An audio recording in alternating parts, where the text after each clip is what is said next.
No more bad government in Nigeria. Nigeria what? The only media that have been consistent speaking against the bad government and for the purpose for reformers. Nigeria what, yo?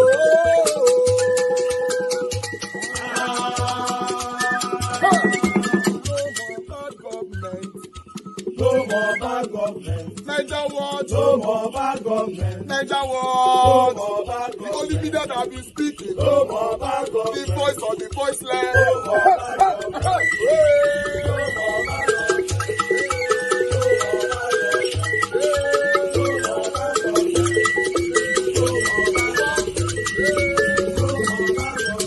Niger what? No more bad government. For the poor. No more bad government. Niger what? No more bad government. Niger what be here? No more bad government. No more bad government. No more bad government. In Nigeria. No more bad government. No more bad government. No more bad government. The only media. No more bad government. The number one media in Nigeria. No more bad government. That have been speaking against government. No more bad government. Niger what? No more bad government.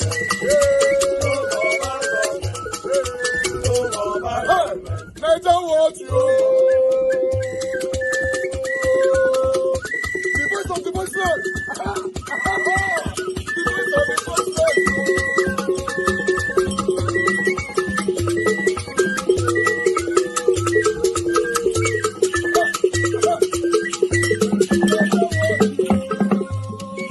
Voice for the voiceless.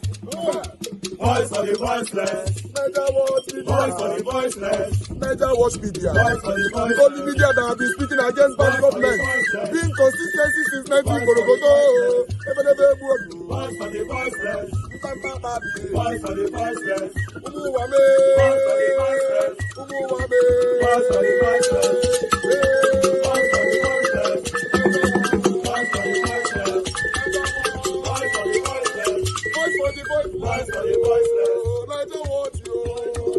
We have been seeing all you guys have been doing, and we recommending to everyone in Nigeria, saying that you guys are the number one. Niger watch you.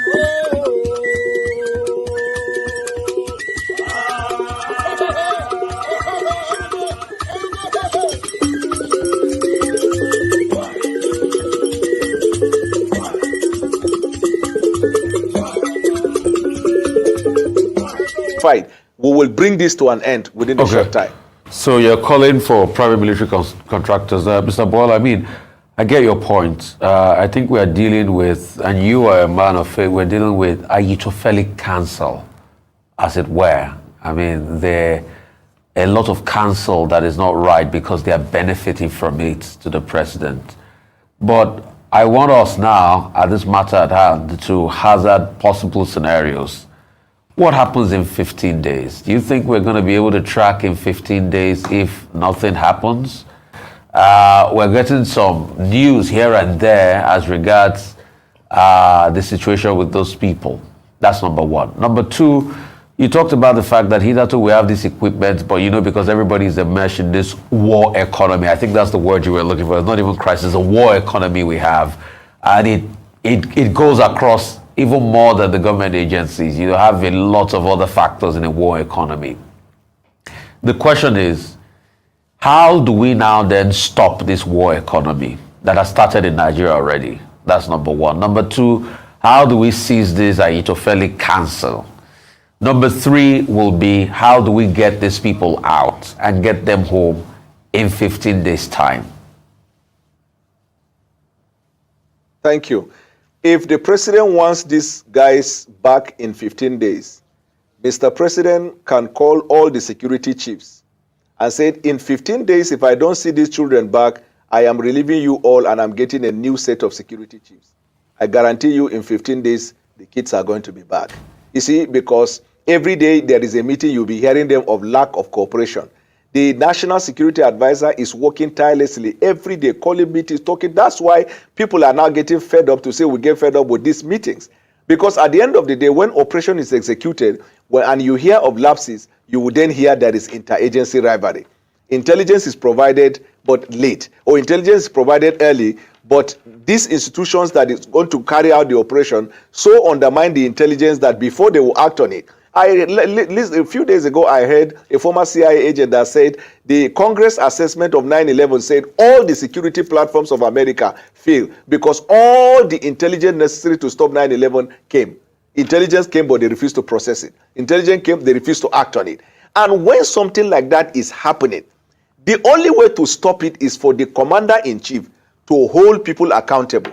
Few days ago, one of the escapees of one of the persons that escaped from this abduction or kidnapping said that when they were moving through the bush, at some point, this bandit saw the Nigerian chopper, this surveillance chopper, and they hide somewhere. After 15 minutes, the chopper has gone. They keep moving. That means the range of the law enforcement in Nigeria can reach where these guys are going. 2, geo-tracking. We all know the states in Nigeria where you have large expanse of land where this possible carnage is going on.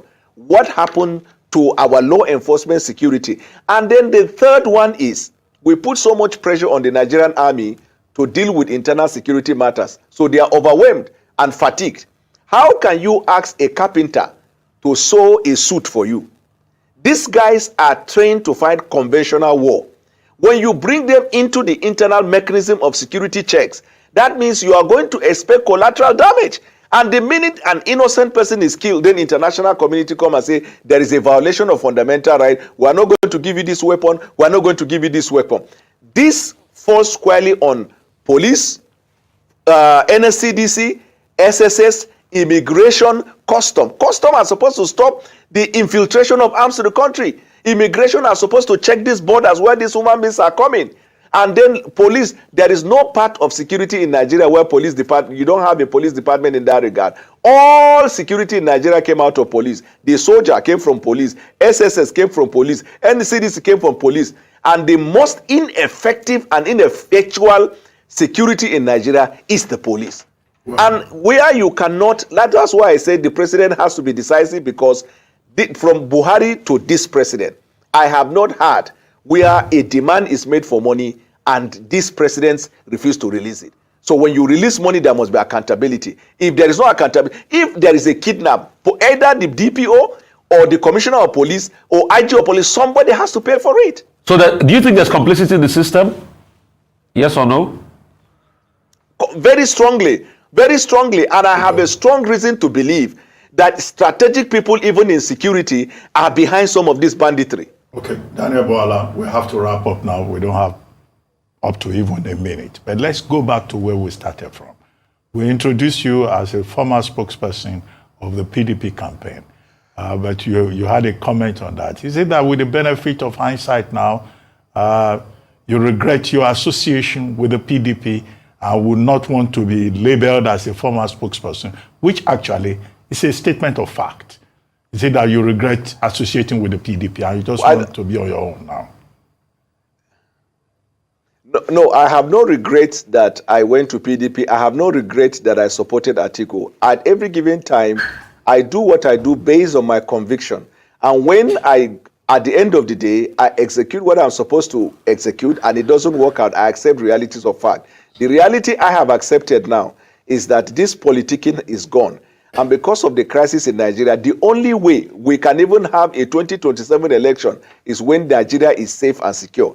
And I saw this president, whom I have supported while I was in APC. I saw the good intention he has in ensuring that he right the wrong that the past administration has committed. And when he said he wants all other people from all opposition to come together for a nation building, I felt it is the right time for me to look at nation building rather than politicking. Because after all is said and done, there must be a Nigeria before we can then do politics.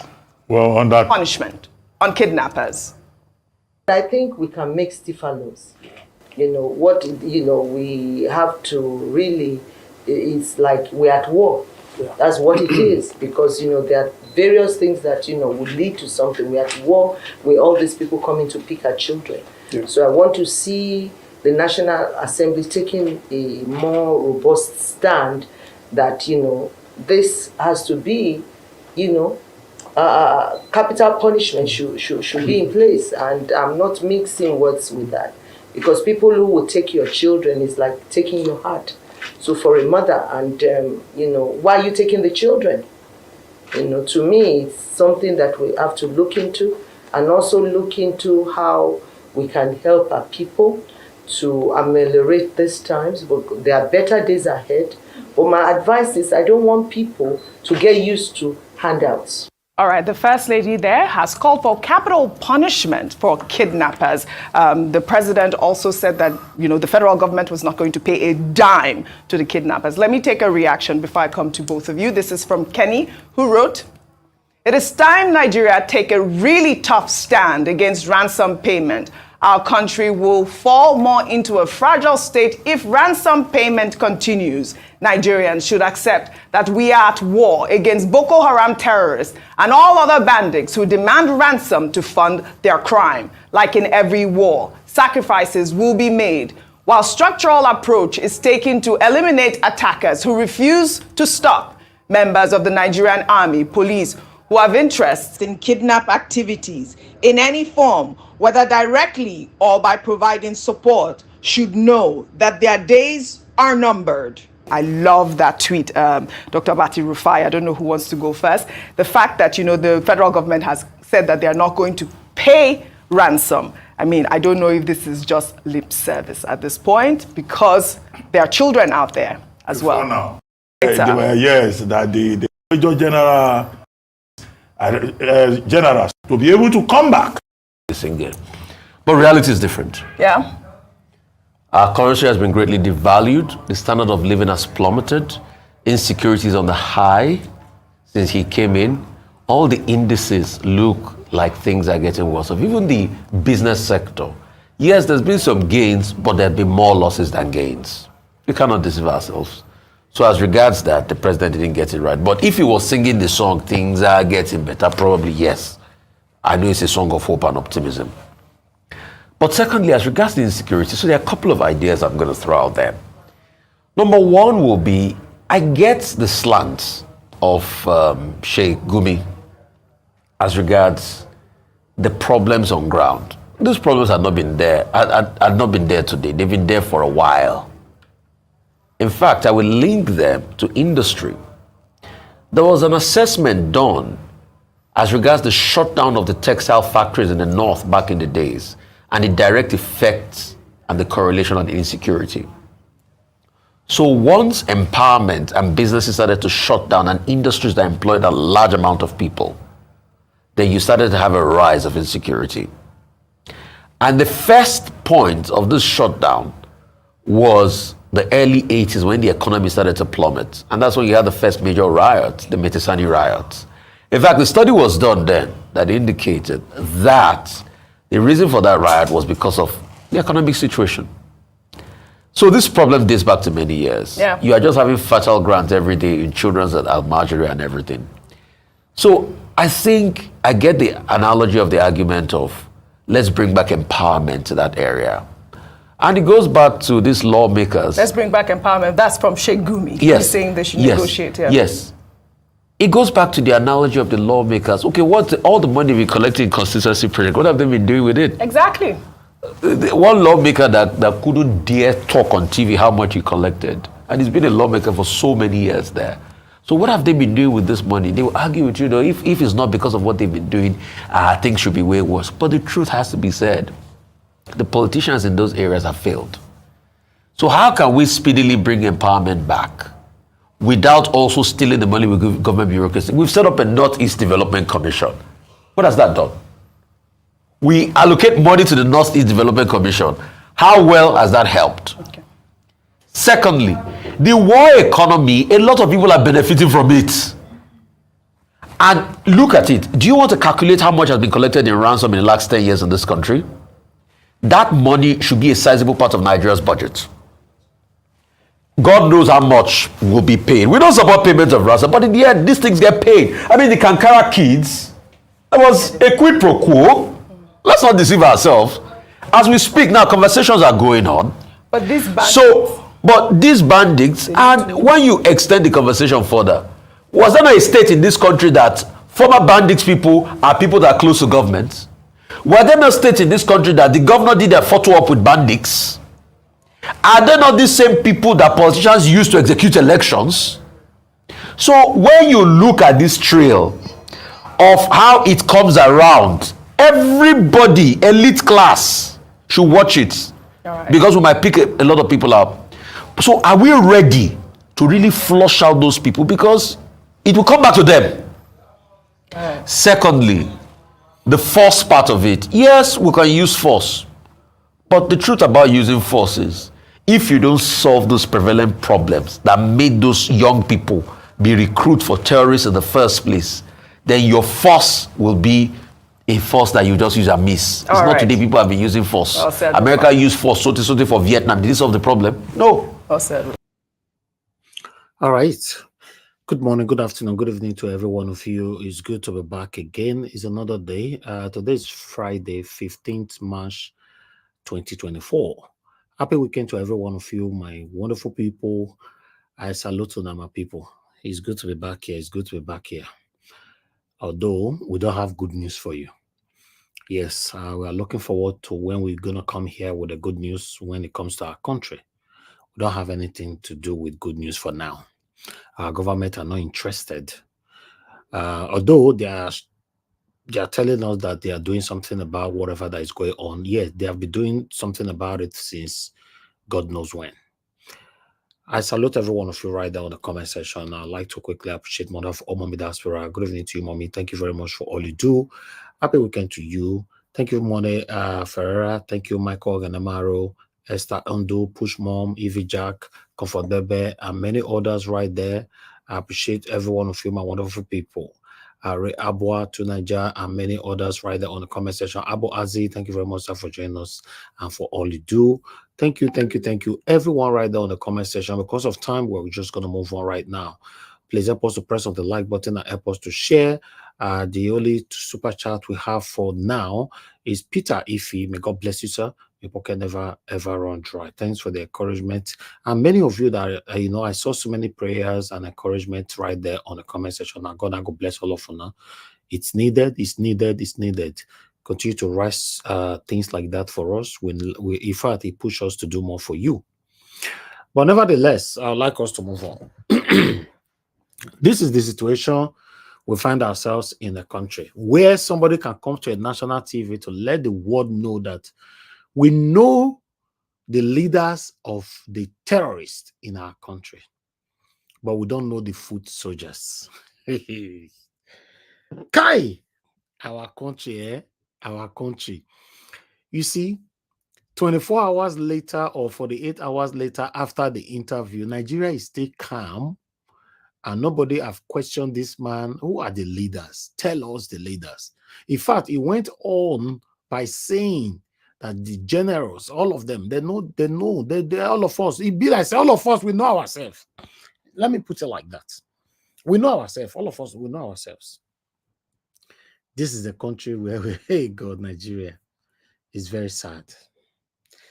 It's very, very sad. This is now I'm beginning to see why these guys fought so hard to ring the election for Peter Obi not to come in. Because if a neutral person comes in as the president of the Federal Republic of Nigeria, a lot of secrets will be revealed. So you know what these guys are doing? They prefer somebody to continue to occupy that particular seat within themselves.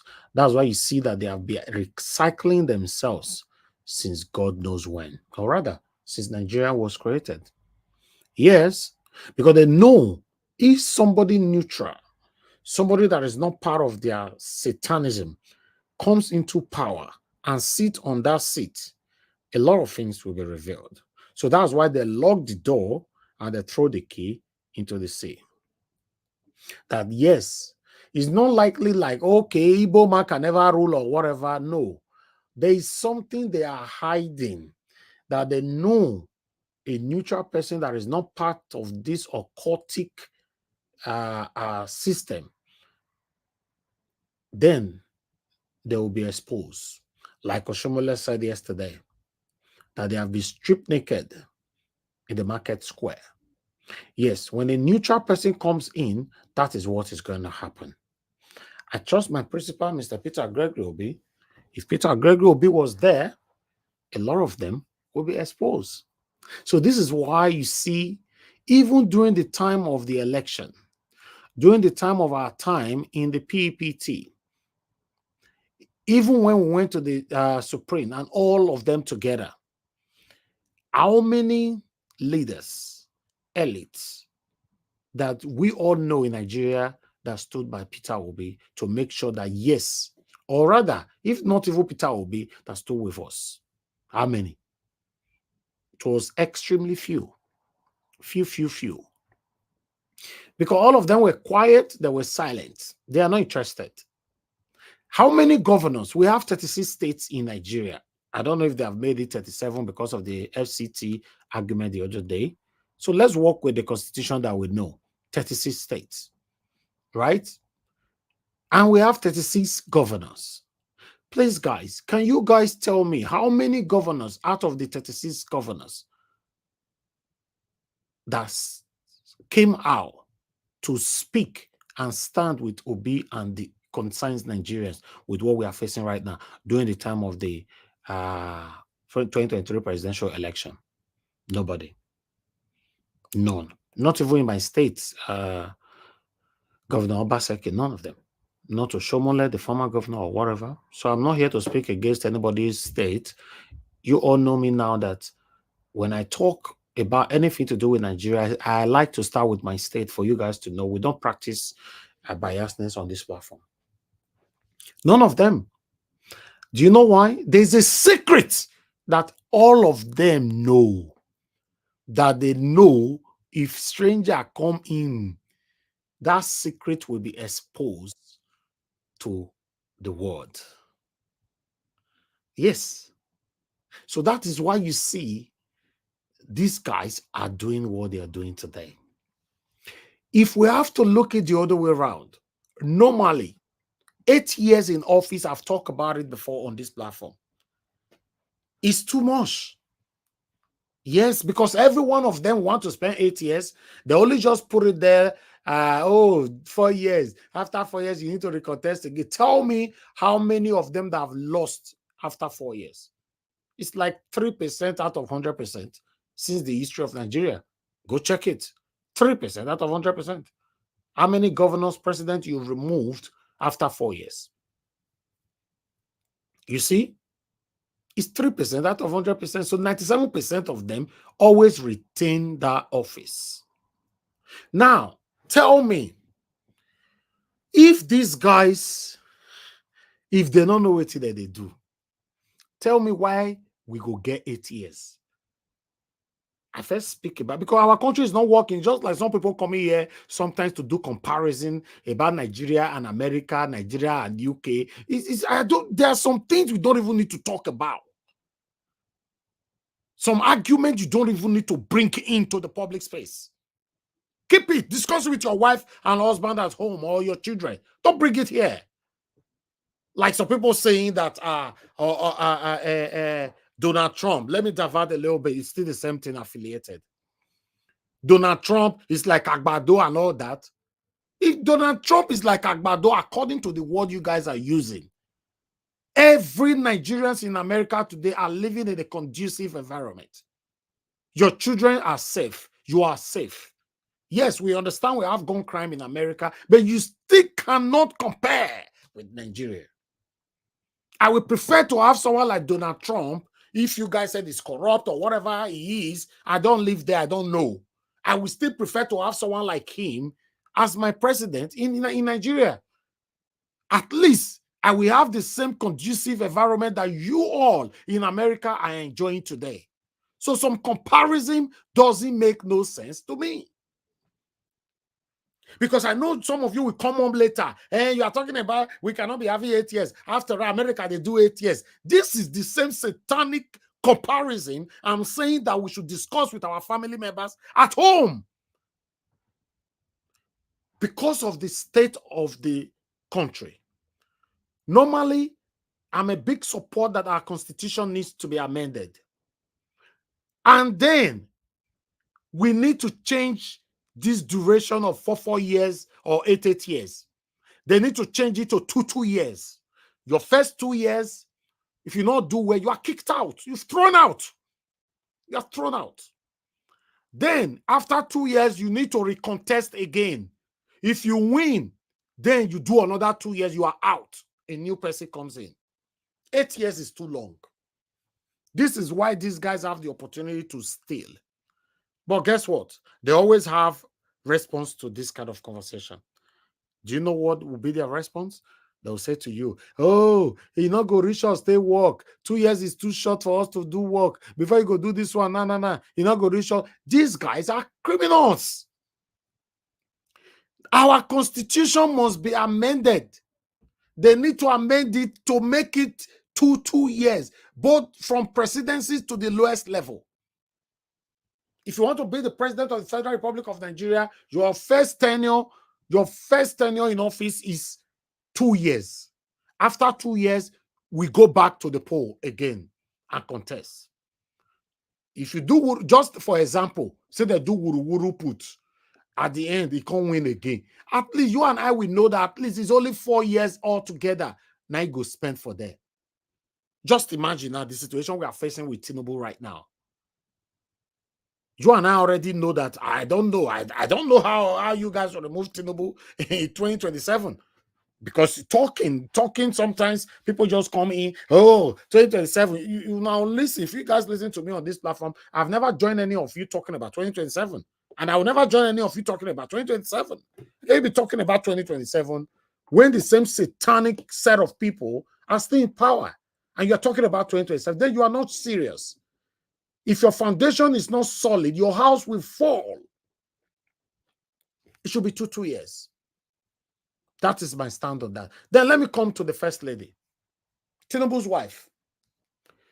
You see, the first time Tinubu's wife mentioned about this capital punishment, when I know say for this platform, I talk and say I support her 100% because I'm part of the people that have been advocating for capital punishment in Nigeria for so long, if you have been following me for a while. She coming out again now to reiterate that a capital punishment, a tough decision, a tough penalties for kidnappers. I support it once again, 100% for this bill to be carried out.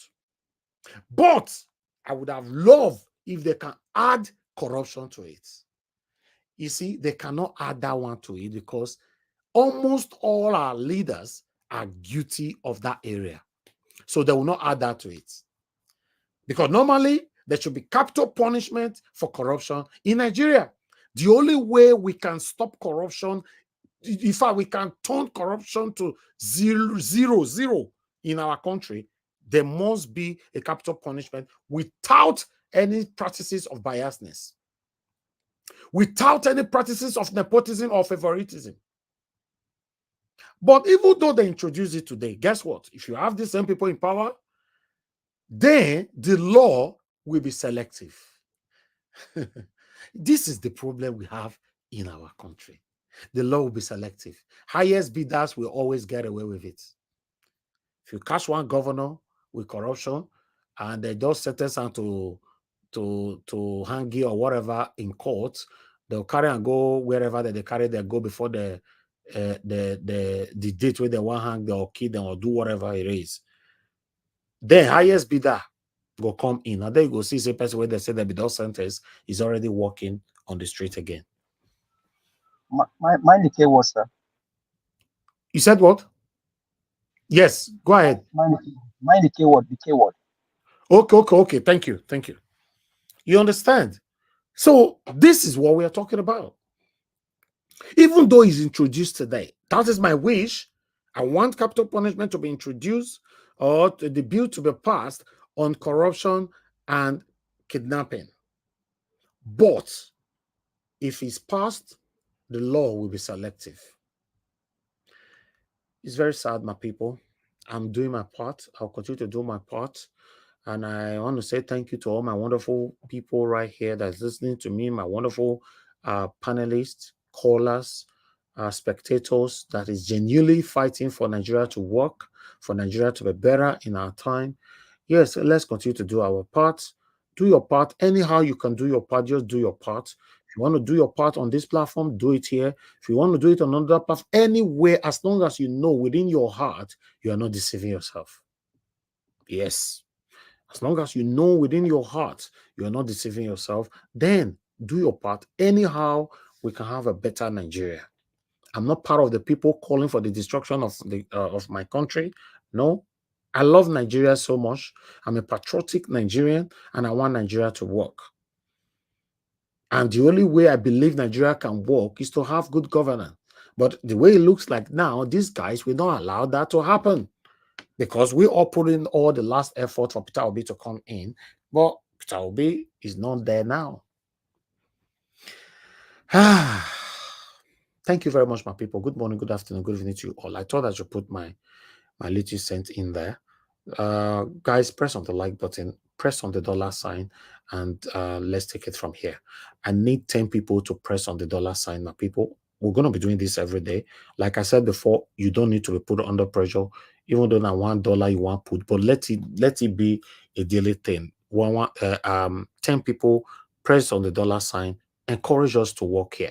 Because some of you have written to me severally. Oh, now because they ask, they take on serious, and make we know they do them. You are doing a great job. We love what you are doing. And we are praying for you, but you don't talk about it. For example, you don't show your Nigeria account anymore and all that. Yes, I agree. But I want to make this a daily thing. Now, just 10, press on the $sign, then we'll take it from here. We're going to go on a quick break right now.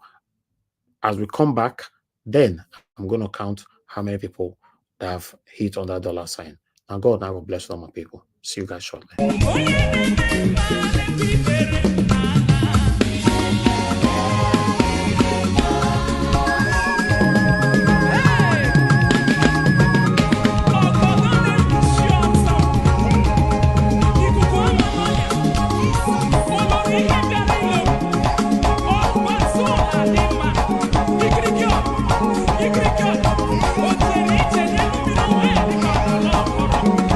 Jesus,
All right. Thank you very much, my wonderful people. It's good to be back here again. I appreciate every one of you. I just want to say thank you very much for those of you that responded to that. Thank you so much. I really do appreciate every one of you right there. I'd like to start from the first person, earlier on, Peter Ife. Thank you very much. Sabavo, Okwongai, thank you very much. Grant, thank you so much. I appreciate you. But God bless every one of you. Then we have spiritual happiness. Thank you very much. God bless you. Thank you, Ike. I thank you very much, sir. Thank you. Thank you, Martin. Benjamin, God bless you. I really do appreciate every one of you that responded to this. May God bless you. May pocket never ever run dry. We need this to encourage what we're doing here. We need it to know that, yes, we have the people that appreciate our effort, our time here every day. That's why this was introduced. I know some of you have already been doing this before. Yeah, but I just want you guys to know, like I said before, even though now only $1 you put, at least if we have that 10 every day, it makes a lot of sense to me and it gives me more encouragement. Now, God bless you, my people. I would like us to move on right now. Let me take this article quickly so that we can start talking. I appreciate you all. I saw somebody earlier on asking for a link. I already posted out a link, but I will do that again once I finish with this presentation of my articles. I'm only going to take on the headings. Let me take the headlines. Okay, as you can see right there, this one is coming from Sahara Reporter. IPOB wants Southeast governors vows to resist anyone who allocate land to herdsmen. This work now I do for Edo State. What IPOB they try to do so for their own land. So I single-handedly with my team, we did this in Edo State, stopping Governor Obaseki allocating land to Fulani herdsmen. Yeah, it was almost. I know what we do. We will cry. We occupy everywhere. Now, some of you might think, oh, this guy, they all talk on air, and that is it. No, that's not all we do. We have men on ground. But nevertheless, let's move on. I support that the move of IPOP right there, because if you fold your arms, you're in trouble. If you fold your arms, you're in trouble. That's it. So I'd like us to quickly take this one right here. Without further take this one. Tinubu can secure release of Kaduna Sokoto student in 15 days. Boala, Tinubu spokesperson.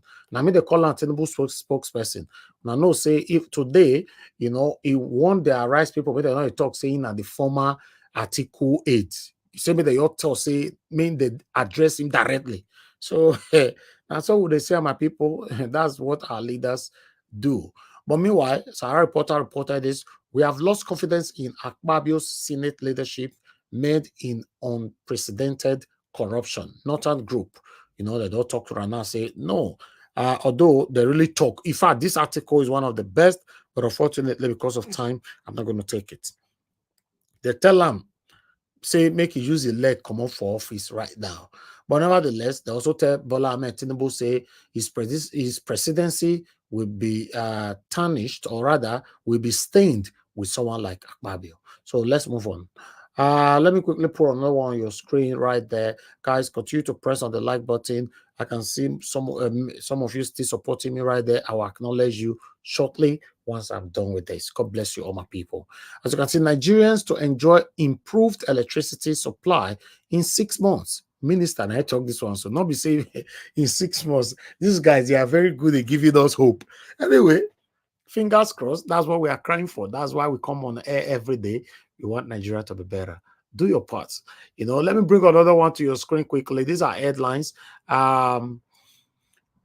Just bear with me right there. Okay, Atiku. Atiku don't talk from Dubai where he deal. Atiku demand probe of budget padding allegation. This one still talk for where not be small, but nevertheless, I cannot read any of them. Punch, I carry this one. He say me they probe all of them. Go reach Akpabi, all of them. All should be probed. But unfortunately, the word probe in our country is also selective, because Governor Obaseki told us that he's going to probe Oshomoleti now. Fits there, probe Oshomole. So these are the things that's happening in our country. But meanwhile, I'd like us to quickly move on and take another one right here. I have another one for you quickly. Okay, you can see, give them hope. Cheka Gumi says, as he advocates for softer approach with terrorists. Now, here and where they talk just now, he talk well for you. So give them hope before anything. find their work, find the this and all that, blah, blah, blah, and all that. So, person you on national TV can tell us, say, Nigeria. Person call national TV can tell us, say, we know the head of terrorists. We know them. Indicted so many people. No, the country, man. But nevertheless, when we bring this one, the also reporter yesterday say Yaya Bello, EFCC, they look for him of allegation of 100 million, 100, is it 100 million or 100 billion? I don't know. 100 billion, yes, something like that. You know, theft, criminality. But they don't come out now. Kogi government slams EFCC over baseless witch hunt of Yaya Bello. And they tell you, say this country, Nigeria, if you talk to the people you're not supposed to talk to, they go fire you back. Hey, God. Some people are above the law. Some people are just above the law in the country. Let me bring another one to your screen quickly, my people. We are going to be done soon. Yes, we don't talk about this one, but I'd like to really take that headline as well, coming from People's Gazette. After calling kidnappers evil animals, Remi Tinubu recommend maximum penalty. Yes, I support her 100% on this. Meanwhile, I'd like us to quickly move on. You know, let me see. Do I still have any for you? Okay. Article. We have another headline here for article. You know, which I would like to just take the headline and as well. You know, as you can see for that, Tinubu presidency has disgraceful track record of transparency in corruption cases. Article. So I tell you, I say for that article, we talk where you know, he finished this Tinubu's presidency and Tinubu himself and was it with the Senate president and all of them. But nevertheless, you know, let us quickly move on. I have 2 or 3 more to go. I say now they fast, right? Okay, Peter Obi urged federal government to implement policies to promote economic opportunities.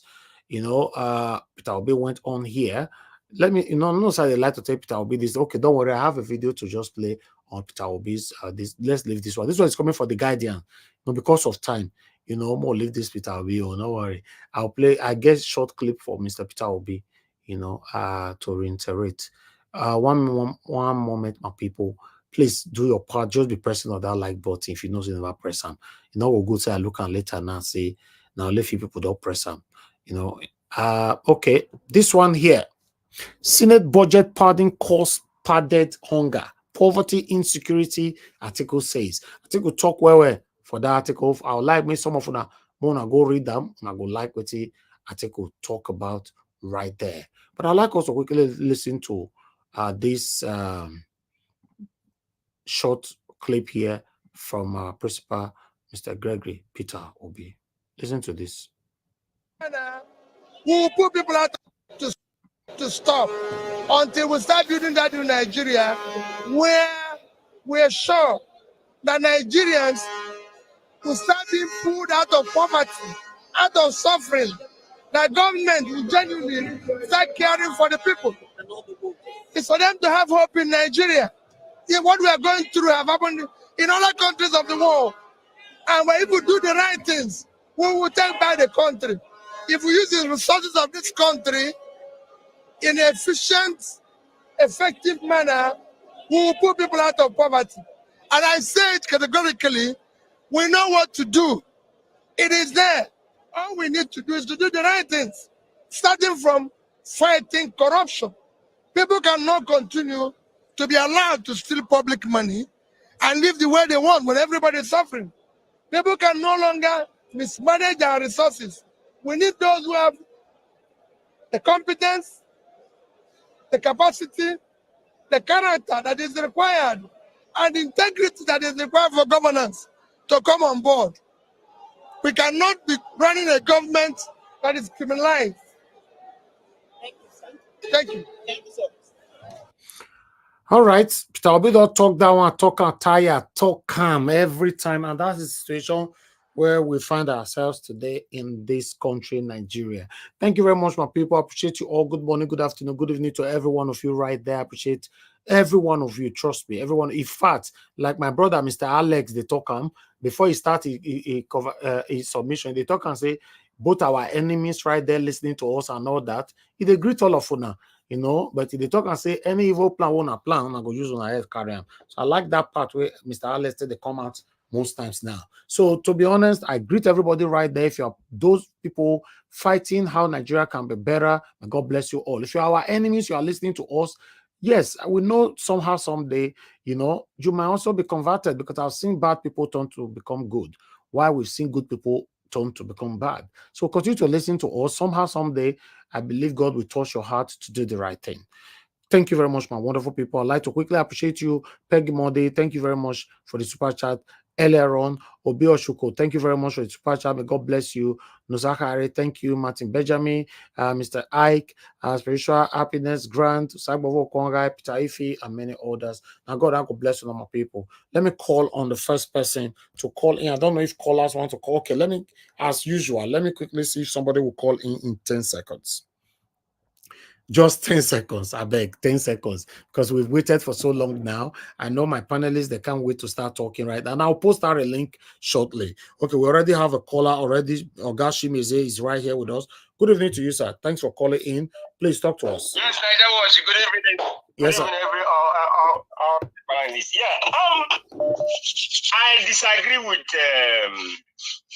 Ojiogbe. You know, in the sense that he can't call these people cowardice.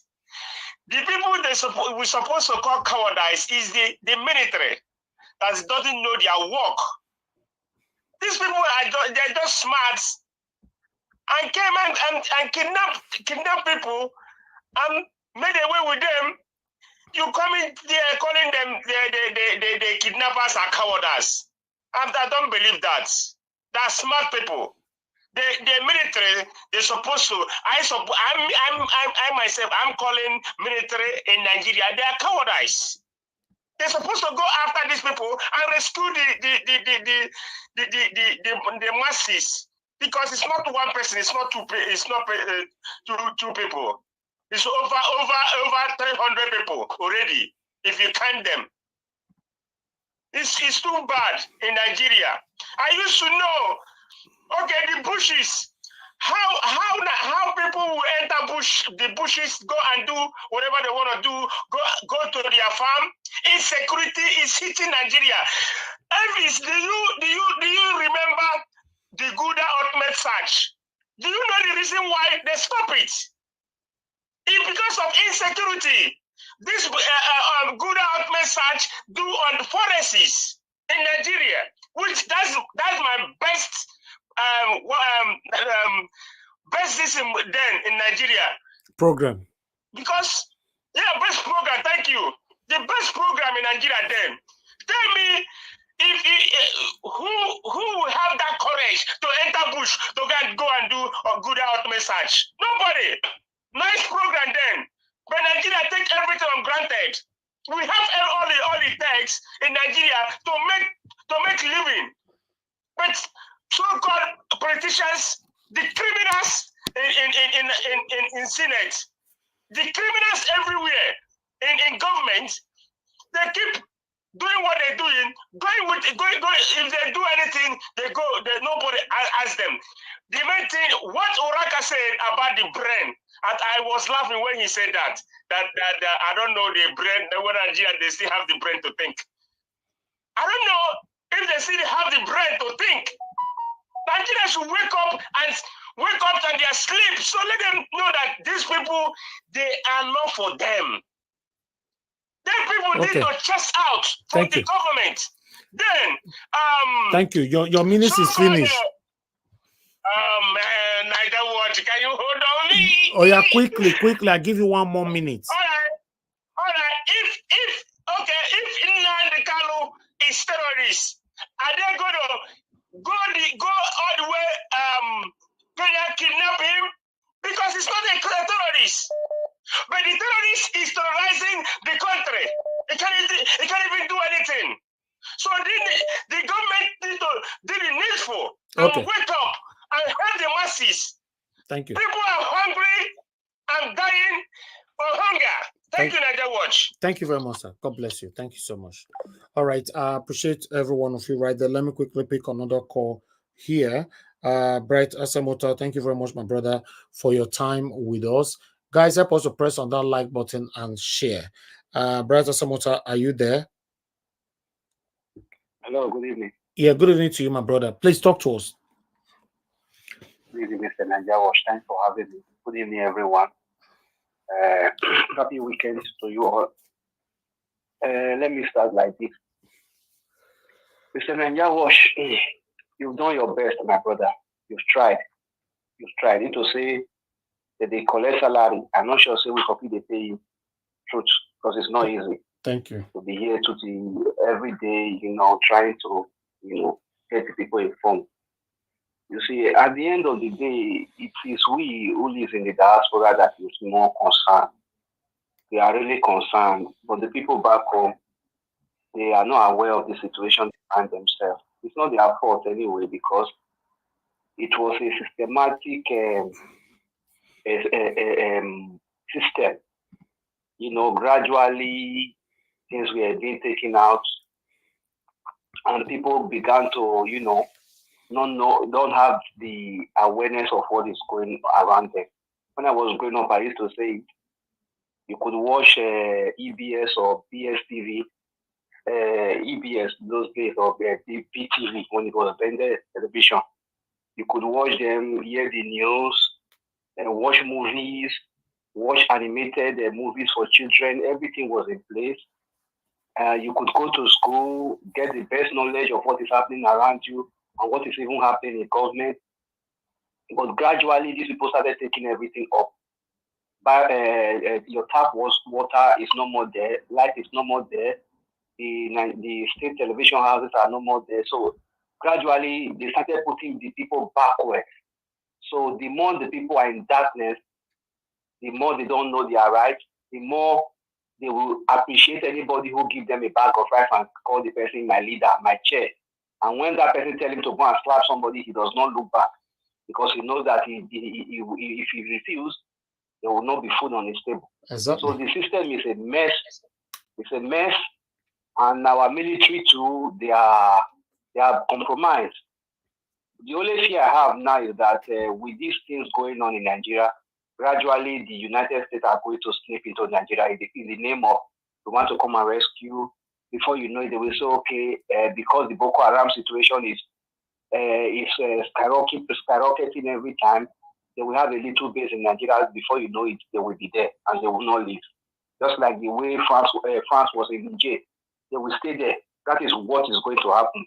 Maybe before the end of the year, they will come and they will stay. By that time, then we are already gone. The country is gone, finished. And I have another problem. Mr. Peter Obi has a good intention towards Nigeria, but he's kind of person. He's not the kind of he doesn't have that warmness. I don't know how I would call it that. He doesn't have that character of aggressiveness. Because in Nigeria of today, he does not need somebody who speaks like him, calm. I don't want to step on toes. I just want to, enter the system gradually and change it. Nigeria has already gone beyond that. We can't handle it like that because the system is messed up. All our politicians are all criminals. Most of them. It's only -1%. They are all criminals. Look at Dino Milaye, your friend. Have you heard from your friend Dino Milaye about him? He lost a governorship election. Have you heard from him? He's in Dubai. So you continue to understand these politicians are not patriotic. Because when you are patriotic as an opposition, you will stay and you will make sure as they are swearing the other people in, you as your opposition will hold your ground till the last day of those people exit office.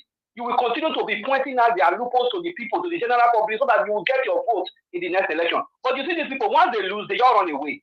They then will now wait for 2 days to election. They will come and start saying, I want to build skyscraper in Kogi. I want to put a train from Benin to Lagos. They will come. That is just their way. They are not patriotic. Thank you. Thank you, my brother. Thank you for the time. Thank you, my brother. I appreciate you. Thank you. Dino Melai, don't take off. All right, guys. I appreciate you all. Let me come to the panel. Thank you so much, my wonderful people, for your time with us. I'll call on the first person on the panel today, which is Mr. Chuks Obibweze. Mr. Chuks Obibweze, it's good to hear from you. It's been a while, long time. In my own calendar, it's more than 2 years now. Never see you for this panel. Good evening to you, sir. Please talk to us. Mr. Chuks Obibweze, be like say you know even did yourself, because we can't hear anything from you, unfortunately. Okay, let's move on to the next person. Let me take it quickly. If it's not here, I can go now. No, but it's not your turn yet now. We have to follow it by first come, first serve. Okay, let me call on Tunaja. Tunaja, please talk to us, sir. Good evening to you. Yeah, thank you for having me. Yeah, thank you for having me, Niger Watch. Greetings and greetings to everyone on the panel, the chat, and to the viewers. Yeah, this noise that we keep hearing from Nigeria, we keep hearing it over and over again until they do what needs to be done. The Nigerians are not serious about dealing with insecurity. And I heard somebody saying that why did the military not just chase them? Chase them? How are you going to chase them? I asked the question yesterday. How many soldiers do you think is protecting the River State? How many do you think is stationed in Delta State? How many is stationed in Akwa Ibom? How many is stationed in Edo, Delta, Lagos? Making sure our coastlines are technically protected, and those areas provide a lot of wealth for Nigeria. How many is protecting it? How many is protecting Abuja? How many is protecting Kaduna? By the time you do that, do the arithmetics yourself. How many is left to protect those people? There is not enough people. There is simply not enough people, and Nigerians don't seem to understand that simple fundamental. If you don't have enough people, you have to have enough people in those places. People keep saying that, it's because the youth are jobless. Yes, maybe. How about 2 million jobs in the security forces? It will pay for itself. Nigeria is losing $50 billion in GDP every year. Do you know the compound loss that is? In 10 years, we'll probably lost more than 1 trillion in the compound interest based on that loss alone, because Nigeria is insecure. But when would they tell our people to act in this direction? For some reason, I try to understand why we don't want to have a strong security force. I am trying to understand it. Do we prefer this state of affairs? It's affecting everything. Power supply is affecting it. They are stealing towers. They are stealing. They are robbing base stations. They are stealing transformers. It's affecting farmers. Farmers can't go to farm. Even IDP, people that are in the IDP camp are getting kidnapped. What do we need to change our mindset so that we focus on the problem? Some people like to say that I'm saying the same thing over and over again because it's the only thing we've not done.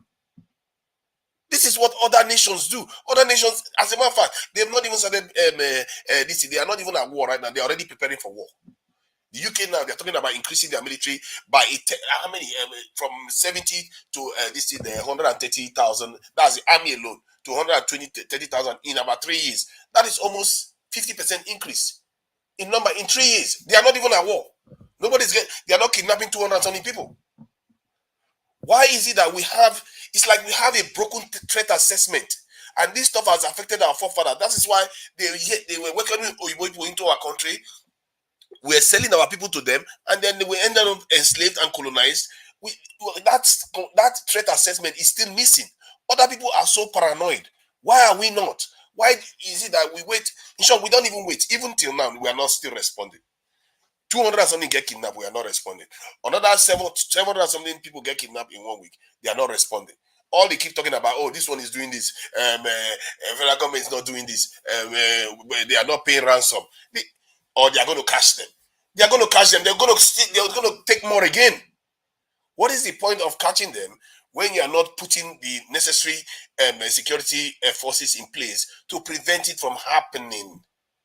So that Nigeria can be a location where people want to invest. Nigeria is the most populated country in West Africa. As a matter of fact, the most populated in Africa. This is supposed to be one of the main stop for people that want to invest on the continent. People should be coming to Nigeria to invest, pour billions upon billions of dollars. But because we simply refuse to keep people safe in our country, we are losing so much. How is this not even common sense? This stuff pays for itself. You don't even have to spend the money. When you spend the money on it, it will pay for itself. And we simply refuse to do that. And guess what? If we think our leaders are not aware of it, this is why I call them traitors. Towards the election, every single one of them promised to recruit more. P2B promised to recruit up to 2 million. Tinubu promised to recruit almost the same number. Atiku the same. Kwankwaso the same. You think they don't know? They know.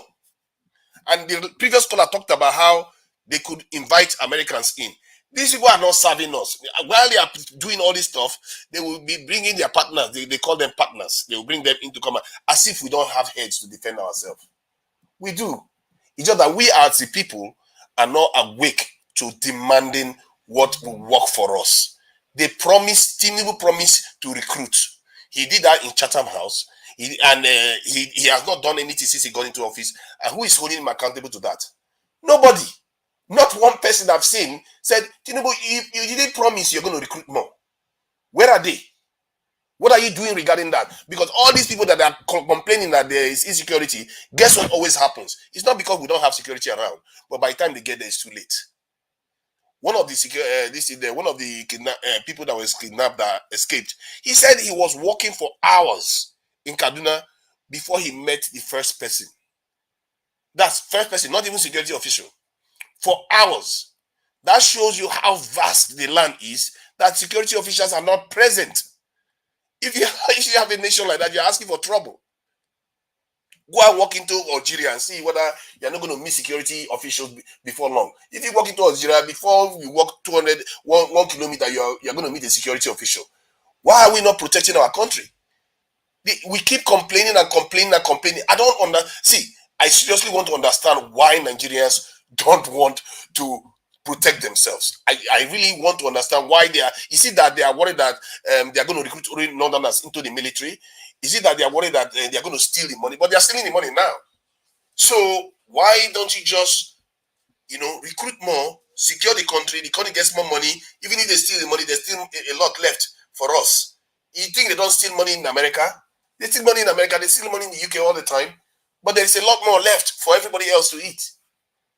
It's better when somebody is stealing money, you have 1 billion in your pocket, than when they are stealing money, you have 20 naira in your pocket. There's no, one is worse than the other. You have to always opt for the one that is better for the people. And I don't see what it costs us.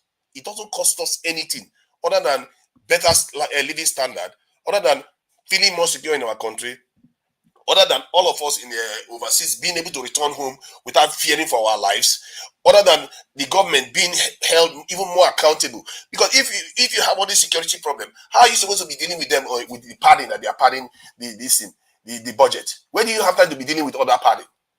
They are busy still robbing the country. Tomorrow it could be war. You will not have, there are hierarchy of needs. There are different levels of needs. If you have a security problem, you have to deal with that one first. Because if you fail your security and you lose your life, you cannot worry about everything else. Security always comes first, and they all know it. When I spoke to P2B online, he said it himself. He said security comes first. And yet, look at how they're acting. Tinubu will say synergy, communication, intelligence. Intelligence is going to stop people from carrying people away. You can have intelligence. If you are not there, they will take those people away nonetheless. All you will have is, yeah, I knew they were going to do it, but I couldn't do anything about it. Yeah, knowledge is one thing. Action is something else. We all know what they say. Talk is cheap. Knowledge is also cheap. You have to have people to be able to act, to stop and intercept this type of actions. If we don't do that, this stuff is going to get worse. I've been saying it for how many years? It's going to get worse and worse, and more people are getting kidnapped now. Nothing works. Nothing will work in that country. Dangote Refinery, all of them, bring them. They will find a way to sabotage them. Thank you. All right. Thank you very much, Tunaja. God bless you. Thanks for that wonderful submission. Madam Origin, thanks for calling in, man. Good evening to you. Please talk to us. Hello, everyone. This is Madam Origin, the cheerleader for all the youths. Everybody say, yeah, I'm here. Yeah. Well, anyway, straight to the point.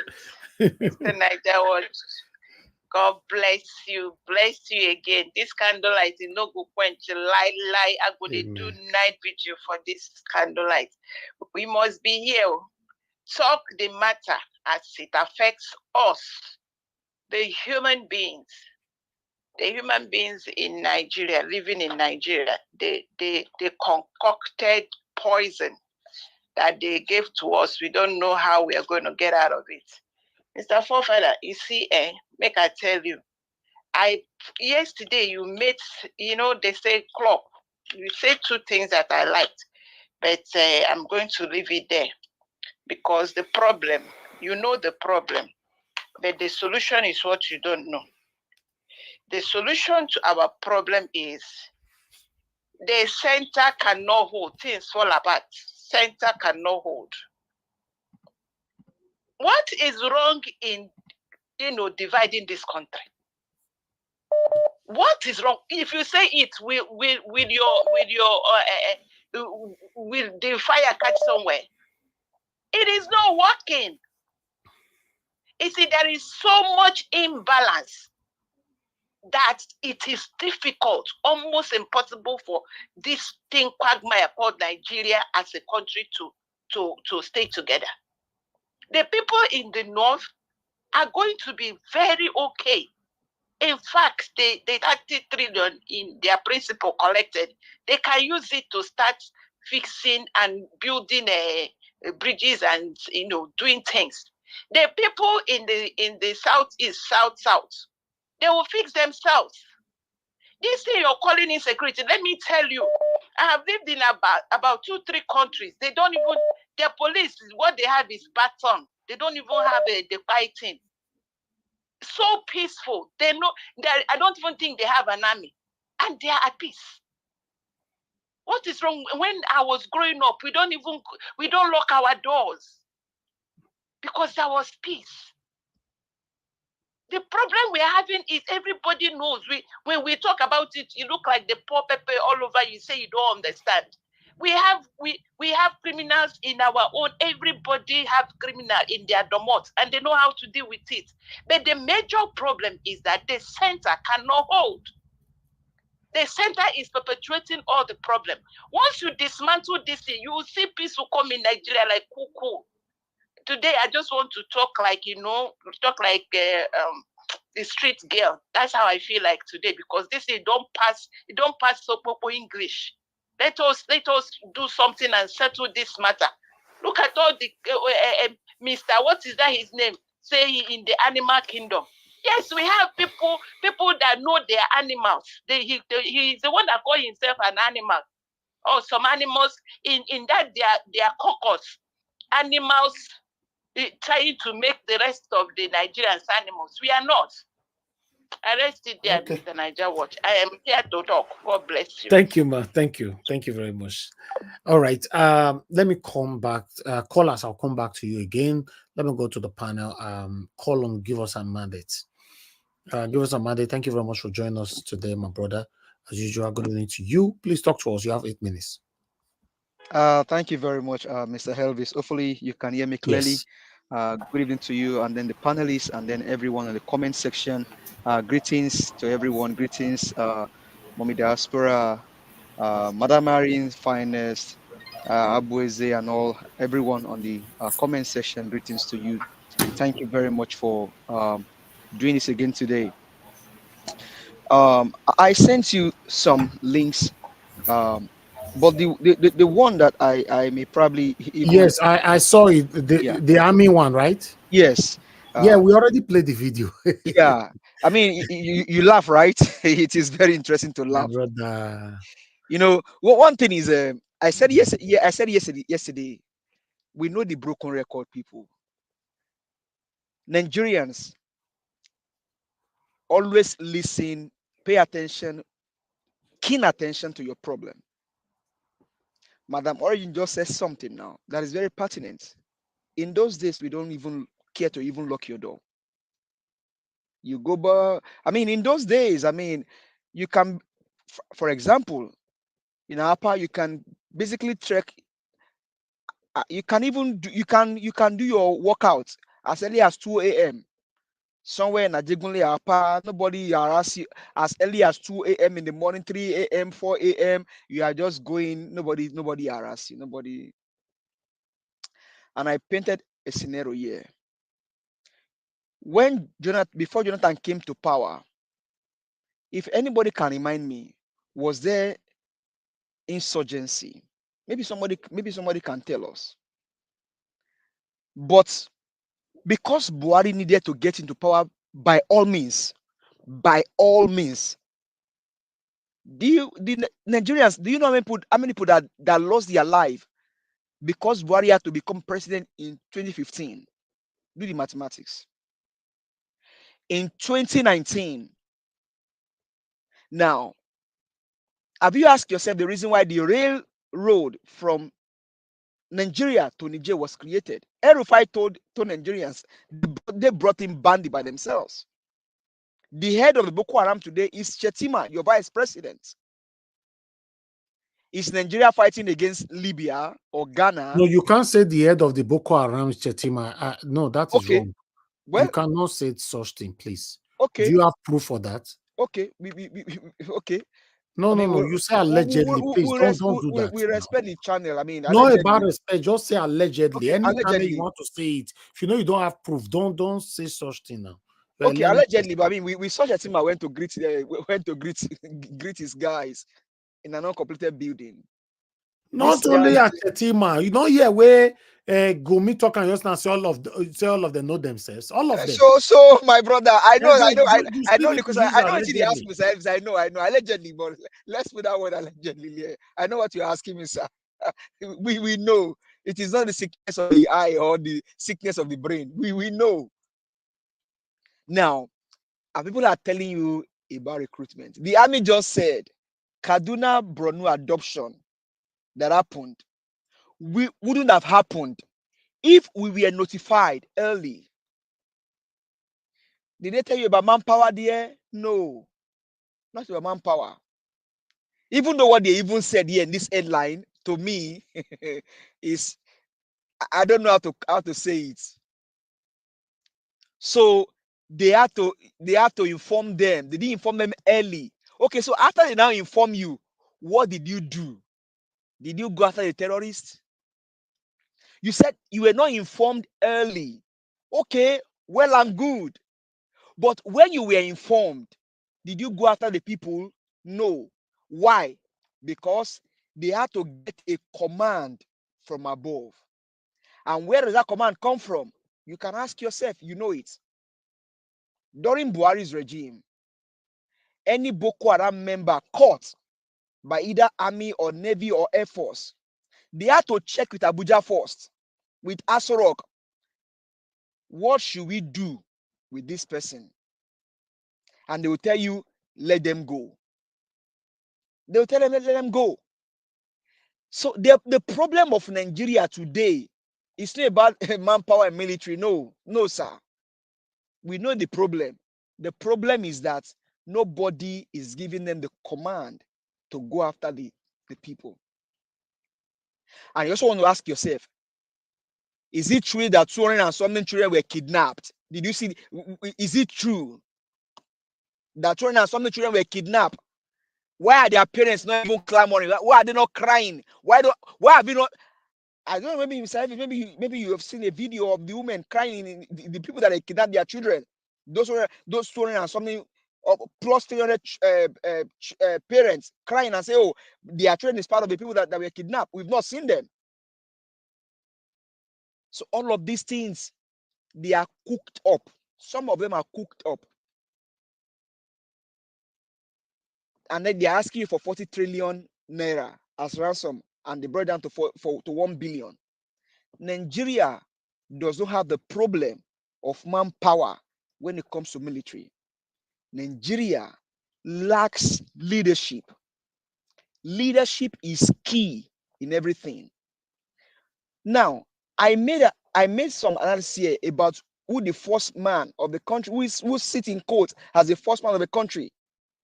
Criminal drug baron, certificate forger, dual citizenship is there, double nomination, all of those things are there.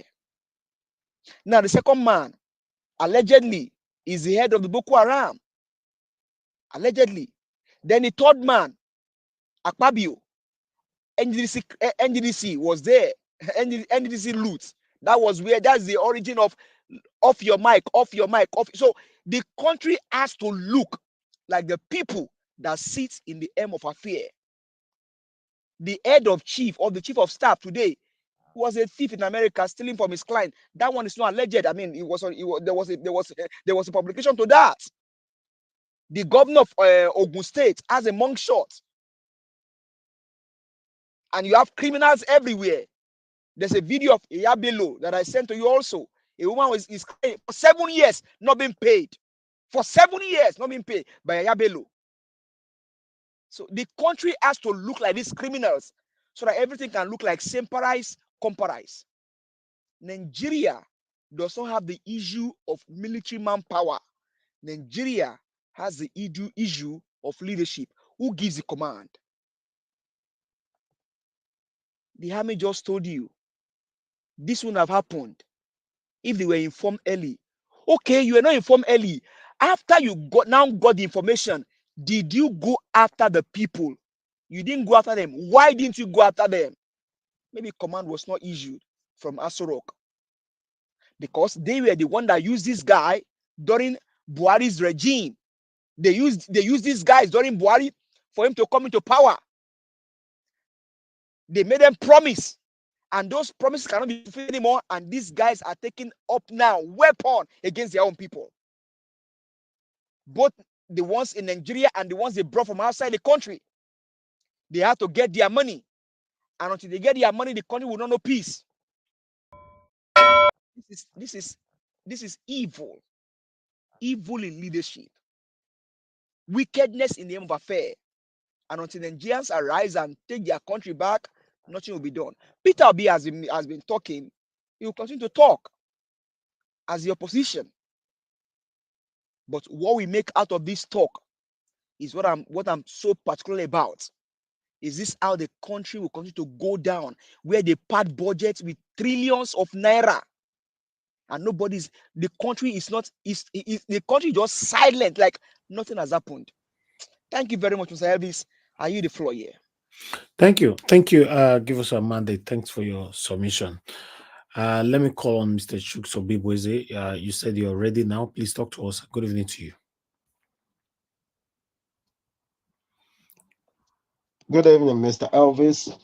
Good evening, fellow panelists. Good evening, everybody on the chat section and those watching us around the world. Thank you, sir. Yeah, Mr. Elvis, thank you for recognizing my absence. Yeah, I was on the background. Time matters.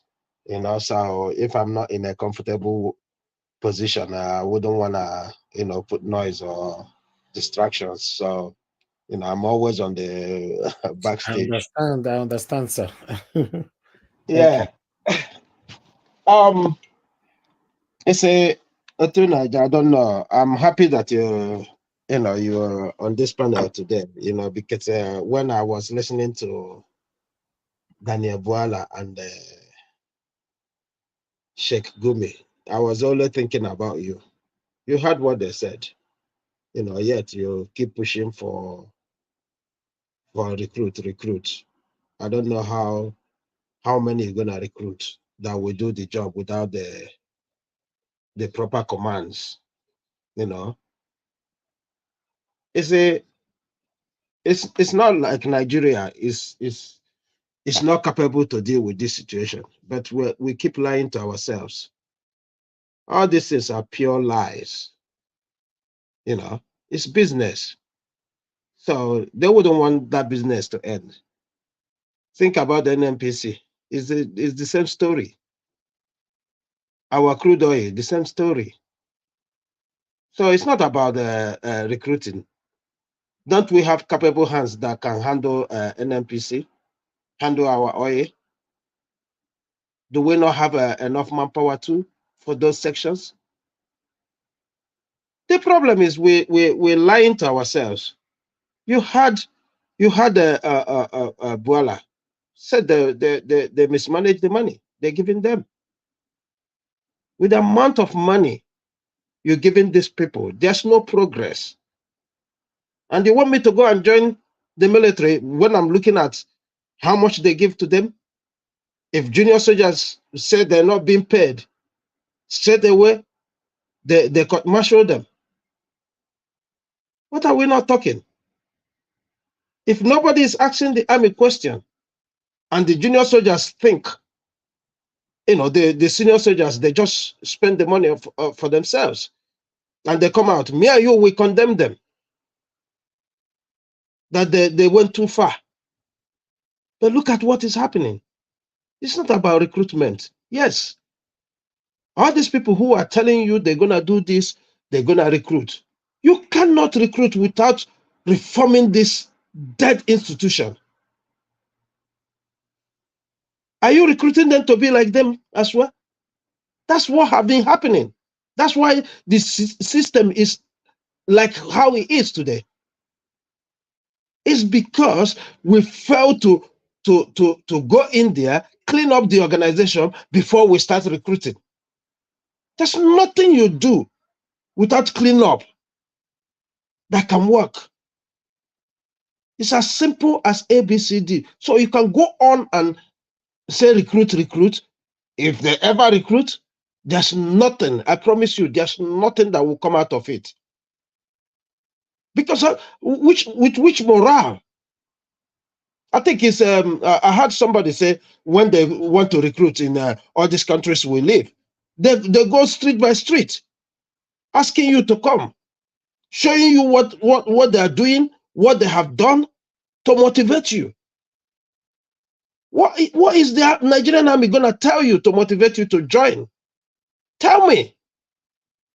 Even if they want to recruit, nobody is interested except the same criminals. Except the same criminals. You are here. Zulum said there's a repentant Boko Haram because they swore with Quran, and within days he started fighting with them. He said they can go to hell. What are we talking? These are the people that are sponsoring these people. Let's be factual. The likes of Gumi, they go in the bush. You heard him say, we know them. So if you know them, why has something not happened to them? Is that because of the numbers again? If you know them, the people who go to this kind of assignment is special forces. Do we not have them? I mean, it's unbelievable what is happening in Nigeria. Because what I heard from Gumi today, that man should be in jail. Why is Gumi still walking on the street? Tunaja, if you have answer, please give me. Why is he still walking on the street? Or do you consider him or free from all this? Coming to the national TV every time to come and be their solicitor? He's working free because he has to help recruit them into the army. I mean, what are we even not talking? And he come here today. Is that place the only region that is deprived in Nigeria? Why have others not picking up their sticks? Why? To Nigeria, throughout the 8 years of Buhari, no single federal institution came to the southeast. None.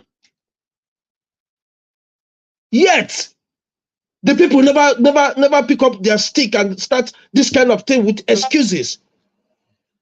Let's tell ourselves the truth. The truth is, these people have no political will to fight their friends. They are in the Senate. They are in Aso Rock. They are everywhere.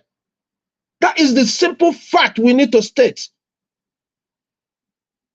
They are everywhere, and nobody can touch them. And I believe that is the pact Tinubu met with the outgoing Boko Haram leader, allegedly, Buhari, because he said it. Any attack on Boko Haram is an attack on the North. What do you want us to think? How hard is this place? If Nigerian army cannot fight in open space like North, how about in the what is it called, the Amazon regions? Come on, man. Let us face the fact. You had one of them said that they had the chopper coming, and they hid. Hid from who? How can the chopper not see them? Hid from who? So all the money they spent on equipment, you had Buala said it. That's the only thing I strongly pick from what he said. All the equipments were there. He even accused the leaders of the military of squandering the money. So what is he telling Tinubu to do? Can he not get up and say, hey, if you want to fight this, as strongly as he was saying on TV, if you want to fight this, you need to hold all the people that spend this money accountable, all the people that come out on TV to support this evil, bring them down. Bring them down. Because without that, there will be no peace. Just like he said. Where are the money? These people are collecting the billions, the trillions they've collected from both Nigerians and the government. Where is the money? That tells you and I that somebody, big people, made this their business. I hope the kids are returned home in peace. Thank you, Mr. Elvis. All right, Mr. Chooks, thank you very much, sir, for that submission, and it's good to have you on the panel today. Thank you very much. Okay, let me quickly move to the next person. Mr. Jonathan, I'm reserving you. I'll come to you. Let me move to Madam Nena. Madam Nena, please talk to after Madam Nena. I'll come to Mr. Alex before Mr. Jonathan. Madam Nena, if you're available, talk to us, man. Good evening to you. Yeah, I'm here. Oh, I'm so sorry. Sorry. Hello, yeah, Mr. Abby. Good evening, good afternoon. Thank you. Can you hear me? Okay, yeah, just want to make sure. Yeah, good afternoon, everyone. Good evening. Once again, we're here. Good evening, people on the panel. Good evening, Mommy Diaspora. God bless everybody that is here already. I joined a little bit late because I just got up, and then I saw some of the videos that, at least with the headline that is here. I listened a little bit to this, what is it called? Sheikh Gumi. I listened a little bit to him. Honestly speaking, when I listened to this man, I had a little bit of, I always feel pity for the country called Nigeria, but most times when you listen to things like this, you feel more pity and you feel more sorry for this country. Look, with everything that is being said with regards to all this kidnapping and the people's submissions and everything that is being said already, it is very big. I don't know for others, but for me, it's become very, very obvious that we are not dealing with people who are just some hooligans in the bush, jumping out of the bush to carry out one crime or the other and go back. No, that's not who we're dealing with. We're dealing with people that people know already. When this man was talking, there are some things that one of the things that I picked out from what he was saying, he was making a more of like an emphasis on the fact that why going after these people, they need to go after them softly. He says he meant a comment. What was the exact word he used? I'm trying to remember the exact word he used.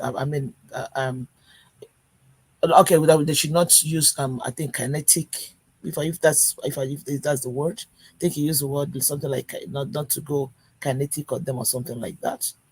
Apparently, what I understood from what he's trying to say is that that Nigerian government, in a layman's time, should go kind of soft on those people.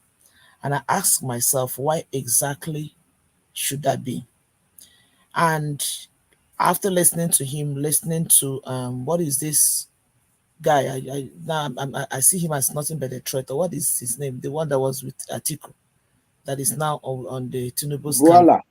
Buala, that one. I see him as a traitor. That one, a pendulum.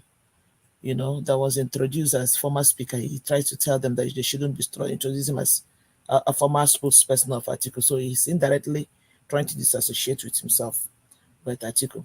So when I heard him also speak about this whole thing that is going on, it becomes very clear to us, to me, that this we are when it comes to these terrorists, all these people that are doing all these things, kidnapping all these children, it is pure business, even though I've always believed it is, but at least it gets more clearer now that this is purely what it is. It is just pure business. We are not dealing with people that are not just, like I said, who are just some hooligans who live in the bush, just jump out, carry out activity and go back in the bush. No, that is not who we are dealing with. We are dealing with, he mentioned it, that people who are in top government, look, there is no, yes. I have a question for you though. Go ahead. So if this is a business for them, Mm-hmm. like you said, and which most of us believe, Mm-hmm. how then do we stop the business of the people that are in power? The only way to stop people, the business of people that are in power, is to get this particular people in power out of power. That is just the thing. That's just my own thing. But my point, my thing is, as long as this, You don't think we need to recruit more personnel to chase them out? You think we don't have? You think the personnel don't know who are doing these things? The personnel leave that narrative of recruiting more personnel. If you like, recruit the whole youth in Nigeria's personnel to go do this job. As long as the people who will give the command are the people who are doing the business of the kidnapping. So why do you think they're stopping them from going to do what they do? I don't even want to go that direction that Nigeria is going. I don't even want. That is just a blind argument. As far as I'm concerned, I'm so sorry if I have to speak that way. I don't believe in that narrative. I don't believe in it, because that army man that came on air that was talking about them. How can you come out and tell us that, first of all, that where they are is a very dangerous terrain to go to? The people that came from there, how did they come? Look, did people hear that they said that most of these people came with motorbikes? So how can they come with motorbikes and the army cannot go there? What kind of vehicle does the army use that they cannot go to wherever they like? This whole thing don't make no sense. As far as I'm concerned, the people in power are the people who are doing this thing. They know themselves. They know. Even this Sheikh Bumi, they know. Buala, they know the people that are doing all these things. So I don't care how many people you recruit. Bottom line is that the people in power are making money from these things, and they will allow it to continue. So the only way to get it stopped is to get the criminals at the top stopped. That is just the thing. But who will go after them? You can't use crime to fight crime. It's not possible. You cannot use crime to fight crime. Just like what Peter B said, there is no way you can stop corruption when you yourself is a criminal. What are we talking about? These people, everybody that comes to talk about this thing, they make insinuation and it points towards the one direction. People in power know about it. People in the top officials know about it. People in top bankers know. This is pure business for these people, for crying out loud. This army man, these people, they're just coming to talk to make Nigerians, these people, they know how to keep the opposition in a vulnerable position. That's just what they know how to do. They know what to say to make people shut up and to make people just go ahead and be, arguing on endless lab within themselves. They know what they're doing. The top military men, the top ranking men, they know what they do. They work with these people. They know. Come on, what are we talking about now? What are we talking about? Recruit who? Who are you recruiting? Okay, let the few that are there make move first. Let the few that are there. I wanted to ask one question. Nigerian army or whatever they call themselves, do they have like we are like here in America here, they have like 911, like what do you call it? Like emergency call number that people call? Emergency response number. Emergency response number. Do they have anything like that people call? Is there anything like that in Nigeria? Do we? This is just a question. They don't have anything. So when these people say, "Oh, this thing happened," we got information 2 hours after. Okay, when you got information 2 hours after, what did you do? What did you do? Madam Nena. Yes, yes, sir. The DPOs are sharing their number. If you have problem, call me. That's this. Even if you call them at the end of the day, what do they do? If you get information about something happened 2 hours after, okay, after 2 hours, where these people move with Okada, from what I understand. They move with bike. Is that not what they said? They said that majority of them came with motorbikes. How can you put 200 and something children on the bike? How does that even happen? How is that possible? How? This is bad joy. That's what I was saying. That do they use fish nets to carry this? What are we even talking about here? And they have been telling you that they place the dangerous terrain, and the governor is coming to tell us that they have been moved to a different state. But he asked one simple question: how did he know that? So look, you see all these things. You see all these things. I feel so. The people I feel sorry for people who still believe all this nonsense that comes out of these people's mouth. I feel so bad for the families that their children, and the children are talking about here. I hear that children from between the ages of 5 and 7. Like, how can you even be talking about something like that in a country in a country like this? And people are coming out to talk make some senseless comment that don't mean nothing. It doesn't even make any sense. So for me, honestly speaking, the business have gotten to the point where I don't even know. We keep saying this all the time. We keep saying these things all the time. I don't even know at what point Nigerians will really wake up and begin to demand the real answers to some of them, because this madness got to stop. This madness got to stop, honestly. Both Gumio, everybody, they know. Why would you come and tell us that people who kidnap 208 something children, that we should go soft on them for what? Why? Someone like Nnamdi Kanu is being held for doing what exactly? This is just nonsense. Please, I don't know when this nonsense is going to be. The point is that this is just pure business for these people. They know who these people are. They know what they're doing. I feel sorry for people who are believing the nonsense that these people are vomiting every day. Thank you so much, Mr. Evans. I don't want to go farther than my time. Thank you. Thank you, Madam Nena. God bless you. Thanks for that wonderful submission. I appreciate you all right there listening to us. Do your part. Press on the like button. God bless you all. Mr. Alex, please talk to us. Then, Mr. Jonathan, get prepared after Mr. Alex. I'm going to call you. Mr. Alex, yes, thank you. Please talk to us. Thank you, Mr. Jawash. I almost want to tell you that I want to be listening because I'm learning a lot. I like it that everybody is coming here to teach all of us. We learn from each other. Nobody is an encyclopedia of knowledge, and nobody is a synagogue of knowledge. So we keep learning from our various verbosity in spite of our ideological dichotomy. So let me ask some salient questions, some pertinent questions just now, because these questions are extremely σημαντικό. That's the Greek word for extremely important. When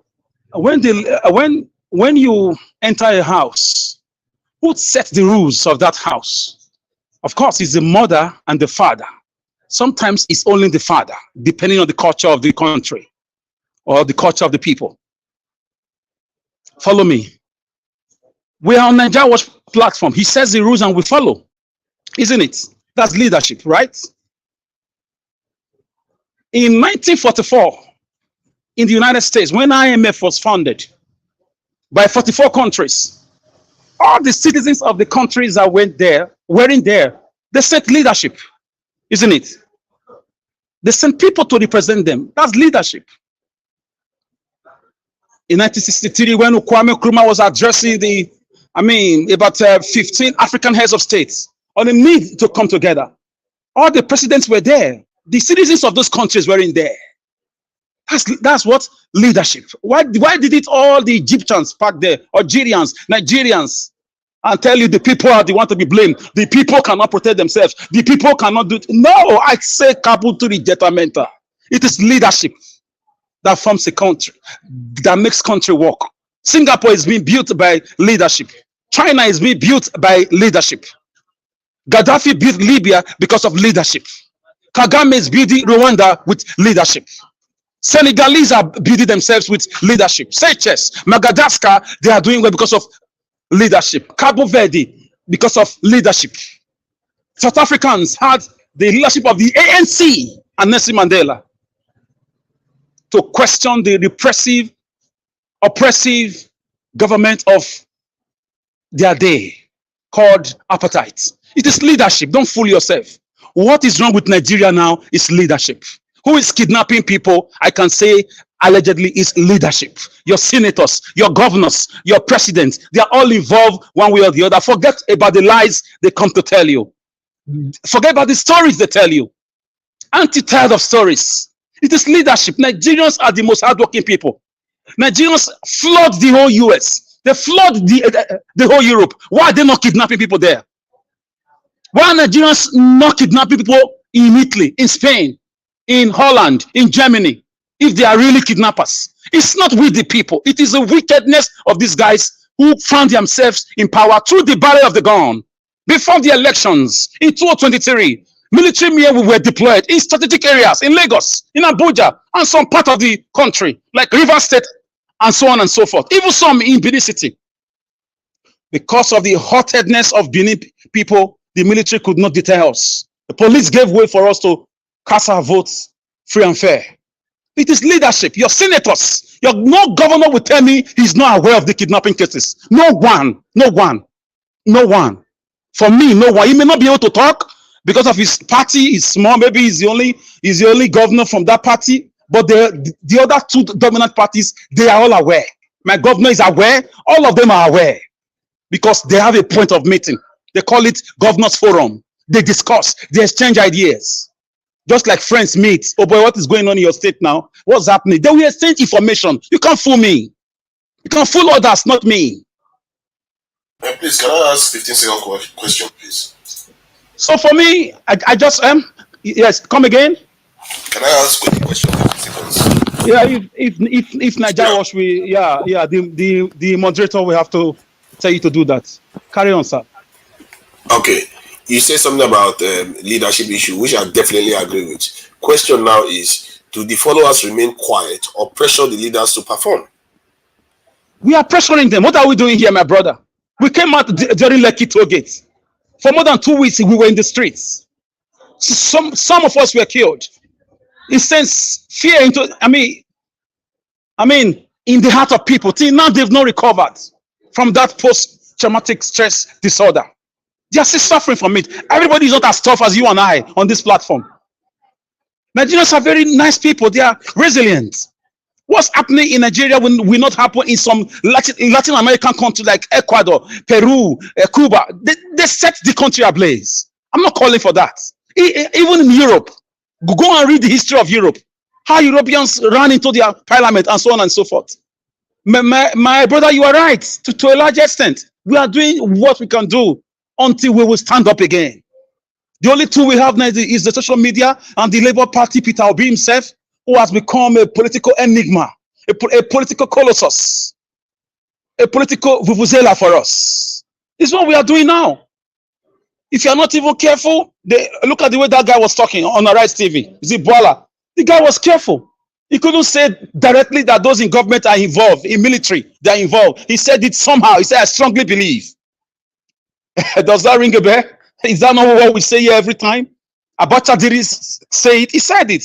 That if insecurity or crime persists for more than 24 hours, those in government are involved. You tell me some senators from the northeast, south, everywhere, they are involved in these things. They are involved. Abuse of this world, they are involved. The money gets to them. Who is giving people the audacity to ask for 40 trillion naira? Later is 1 billion naira.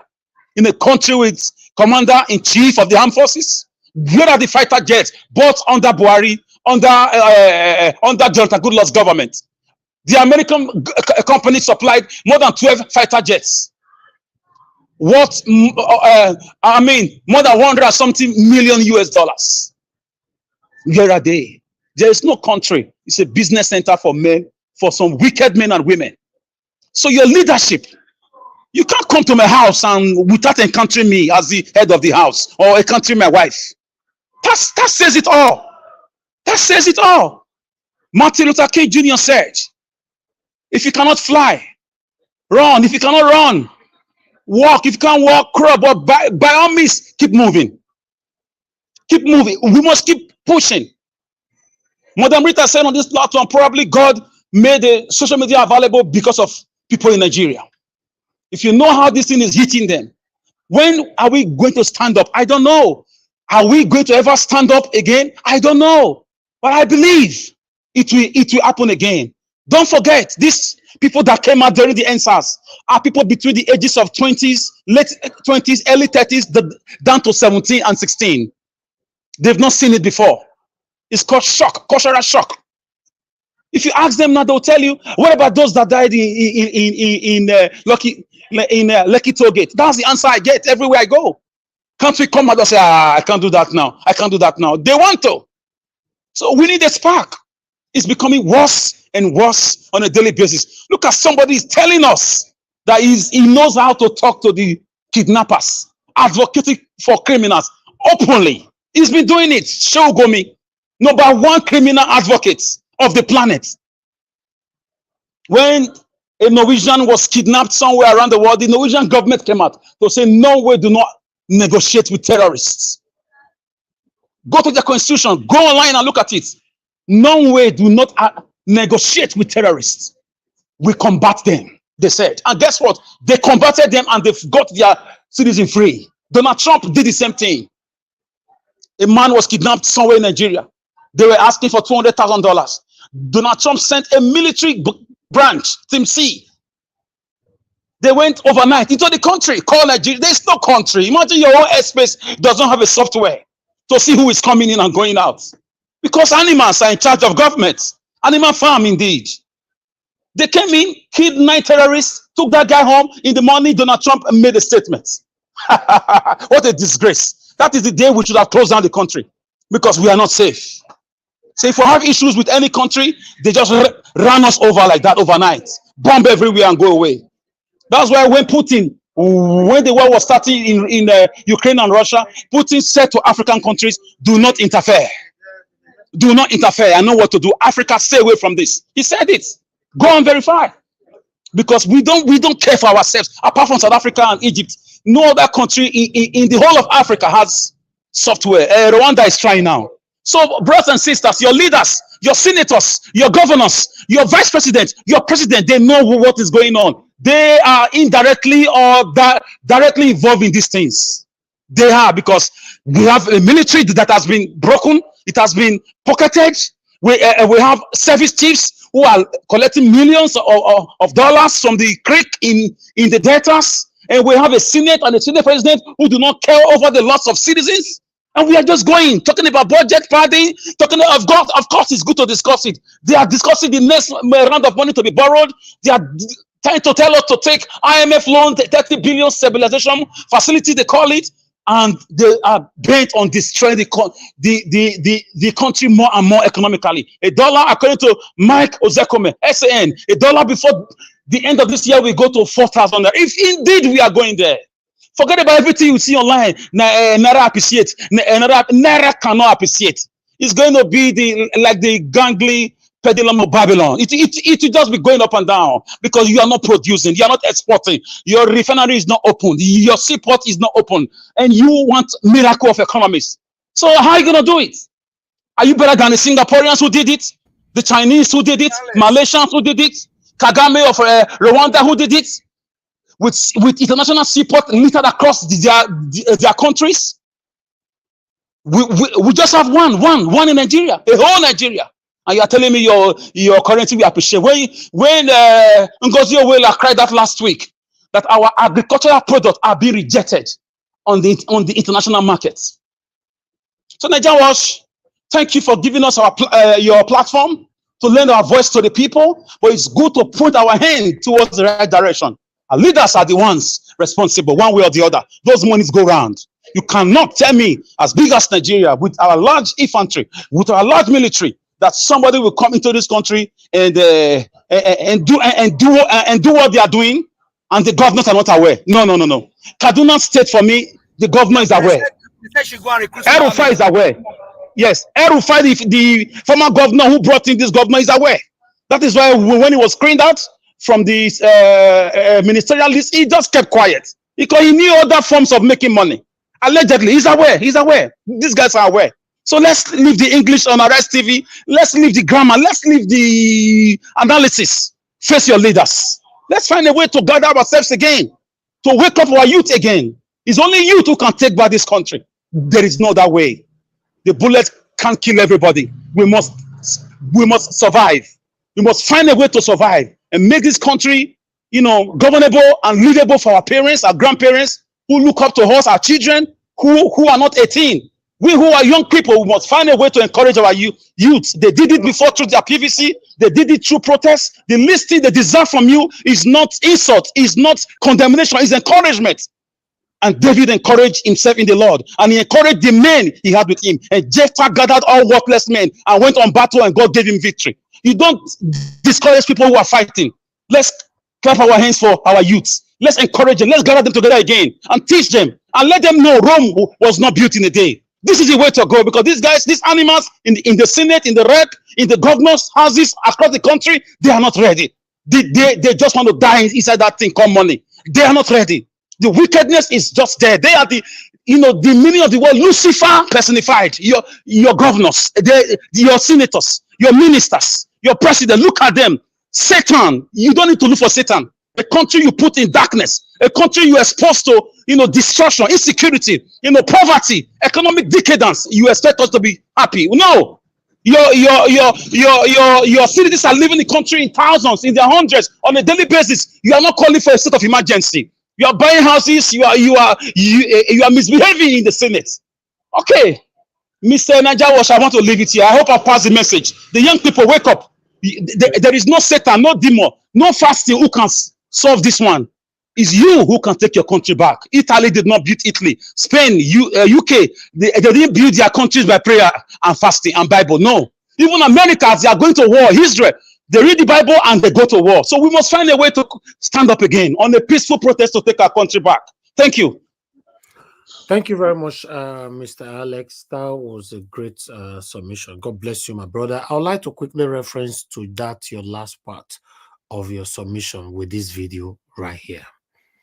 For those of us that believe that, yes, prayers can do everything, because a lot of people pray every day in Nigeria, every single day.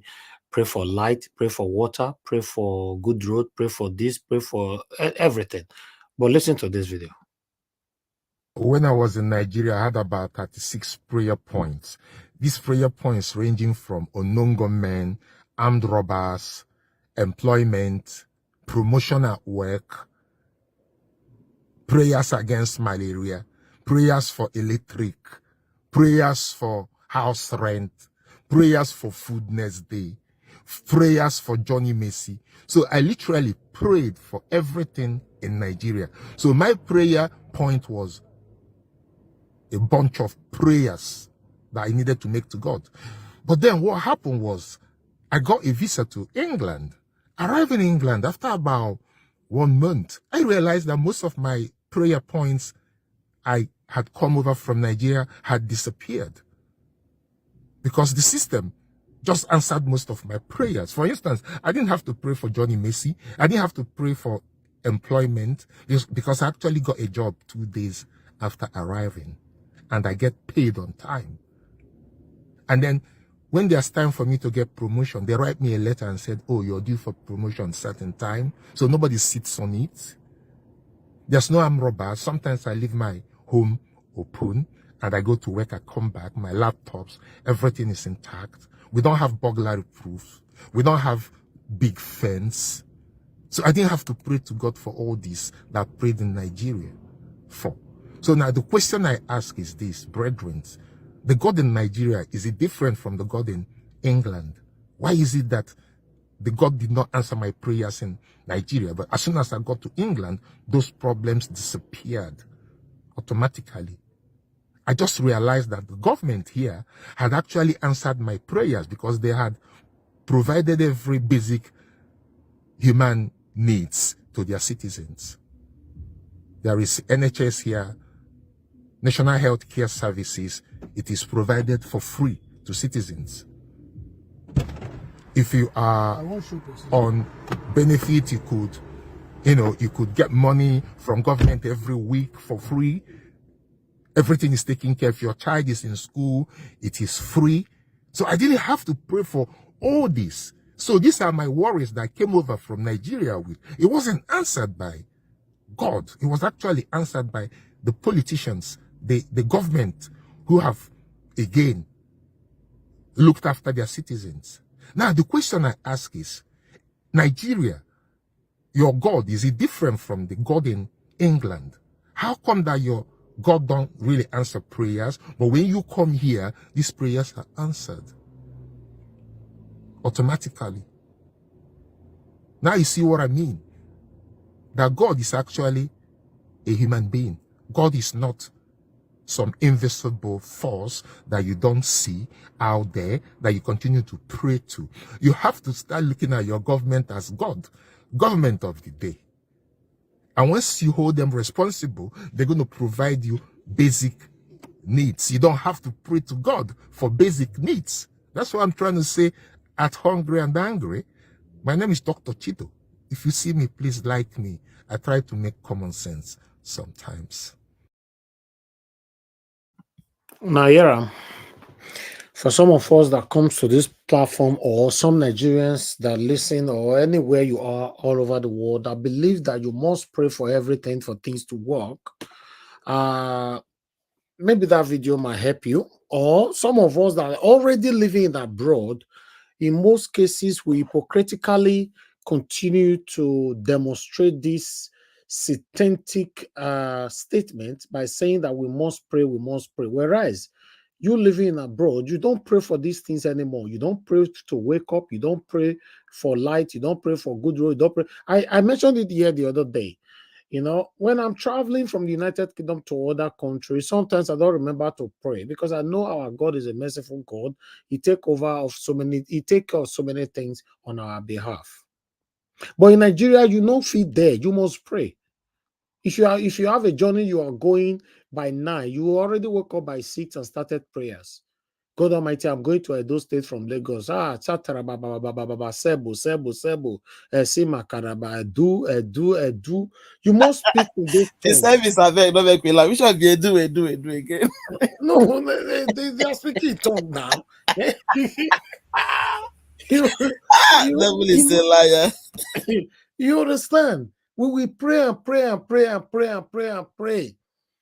You go to comment section now on social media, Instagram. I was on Instagram the other day, telling people, I don't know what I posted. I just came with a different opposite side of my own comment.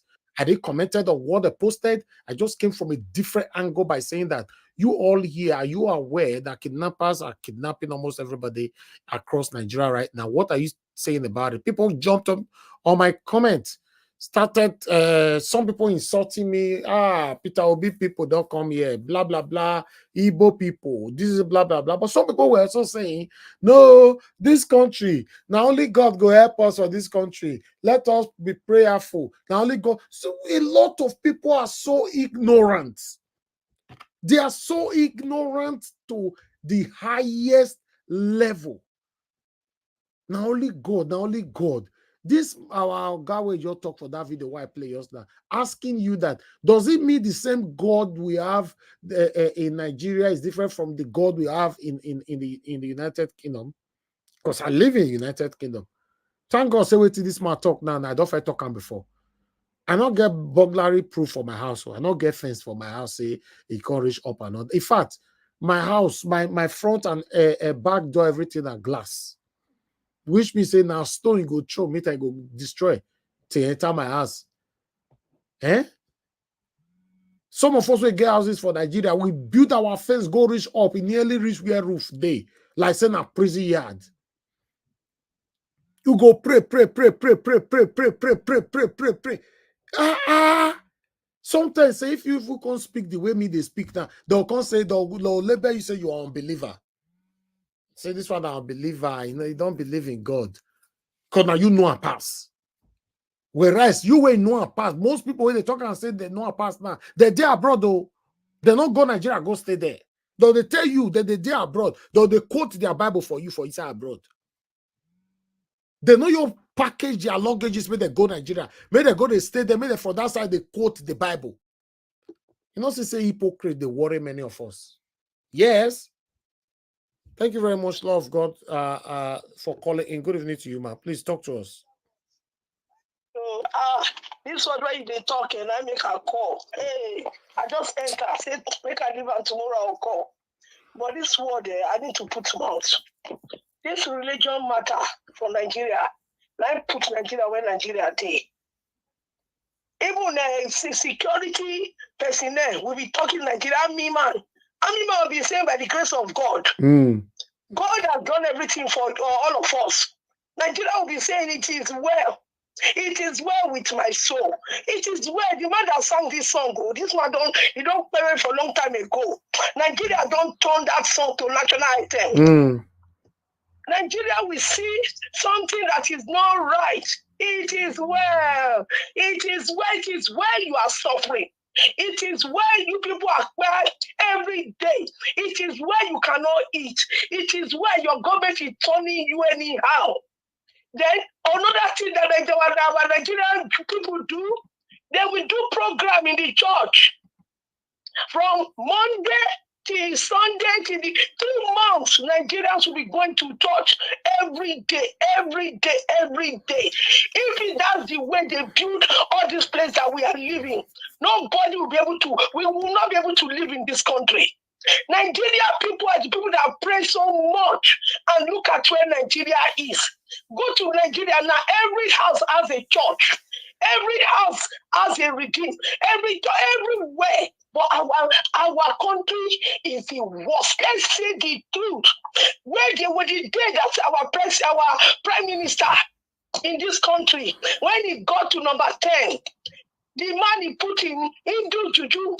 He put out for the front of the number 10. He not do anything. The country is still moving. We know Jesus pass. Even this God said when he get upset, you don't see Nigeria go say now all have too much self. You go close eye. Why we not go one day look out to solve our problem? Every problem in Nigeria we pass on to God. Thank you. It is enough. Thank you, my brother. Thank you, man. Thank you very much. Thank you. It's very pathetic, to be honest. To be honest, we pray and pray for every single thing. For me, people in Nigeria where they pray, I blame them. I blame them. But I blame more. My blame is more on Nigerians that lives abroad, that is still advocating for prayers every day while you are living in a better country. You are still telling the people back home in Nigeria to be praying. You not go join them, you stay there, maybe they pray. You offense your house. You do. I remember a couple of years ago, I buy land for part of Nigeria, which I will not mention for security reasons. I use 18 million naira to fence them. Land, we never lay foundation. Just land. 18 million naira now take fence at that time. I can say, just to fence them. They say, no, you go fence them. If you no fence them, you can't cut small for inside. If you not cut for inside, they'll come build for inside. If they not build for inside, they'll come do this one for inside. They'll come do that one for inside. They'll come do. Which kind wala be all this one? And many of you listening to me right now, you are a victim. You know what I'm talking about. If you're going to let you buy land for any part of Nigeria right now, you live on like that open. You don't fit there. Any part in Nigeria, tell me. Lagos, Abuja, Benin, anywhere. You don't fit try now. Go buy land. As of today, go buy land anywhere. May you not fence up. Your face money will go reach you, say, it remains moment you park, enter your house, your face until do fence. We are praying for everything. Even God himself don't run, leave us. Say, no matter don't tire me. Now they give me headache. Now the same sense why I give now I give England, now I give America, now I give France, now I give Italy, now I give every other developing country or developed country rather. Una lie. Now so wait till I tell you today. Okay, just like me telling you today, say this thing are red. Tomorrow you come back to me again. Organa Jawas, which color? I'll still say na red. The next day you come back. Organa Jawas, which color? I'll say na red. You come back again after the other day. Organa Jawas, which color? I'll say, Salobuame. Which one be other? I just tell you say na red. Until we do that sabo, pepe. We are not comfortable. That is why, listen, guys, this is why you see that our politicians take advantage of us. Because whenever they want to get into power, they use the same Bible to swear to get in. Everybody, they deceive each other for Nigeria now. Say, no, If you go bring Ayela Lame Ute swear now, no, you go kill, I beg, not carry that one come. Carry the same Bible come. Our God is a merciful God. You go understand. Anyway, let's move on. What do I know? Some of them, way they listen to me now, go say, wait, this one they talk. The Bible say in chapter 2, verses 8, he say. Yes, some people don't quote Bible from my head already. They don't they talk and say, no, in verse 18 equals to 10. He did there. The Bible say. They are, as I'm talking now, they're already doing that. Instead of you to face the reality of what is affecting you. Thank you very much, my people. I appreciate you all. I'd like to call on Mr. Jonathan. Mr. Jonathan, good evening to you, sir. It's good to have you on the show. As usual, we are waiting to hear from you, sir. Go ahead. Thank you. Thank you very much, Mr. Elvis. Thanks to everyone. Can you hear me, Mr. Elvis? Yes, very clear, sir. Thank you. Anyway, greetings to everyone there, all the panelists, those that are on the comment section. Welcome and thank you. I know that we have Madam Minena. She's the only one with us today. Thank you very much, man. Welcome. I just want to start with, Mr. Chooks. He made a statement, and I really want to start from there. Just take a minute or two. He made a very good analogy that he used the NNPC. NNPC is in shambles, as we know today. So we might as well ask for recruitment to fix it. We might as well ask for recruitment to fix the problem there. INEC, which is a fundamental part of the electoral system, is in shambles. We might as well ask for recruitment to fix it. All these and many more, all of them, they are security matters. They are all security matters. And those that are very quick, very, very quick to always use the US and UK and developed countries as examples, let's do that. Because I know before we say Jack, you start using United States, United Kingdom, and other developed countries. Let's do that. In United States, United Kingdom, any other developed country, see, if you commit murder, even in the country where I live, if you commit murder, they will fight you with the law. They will go to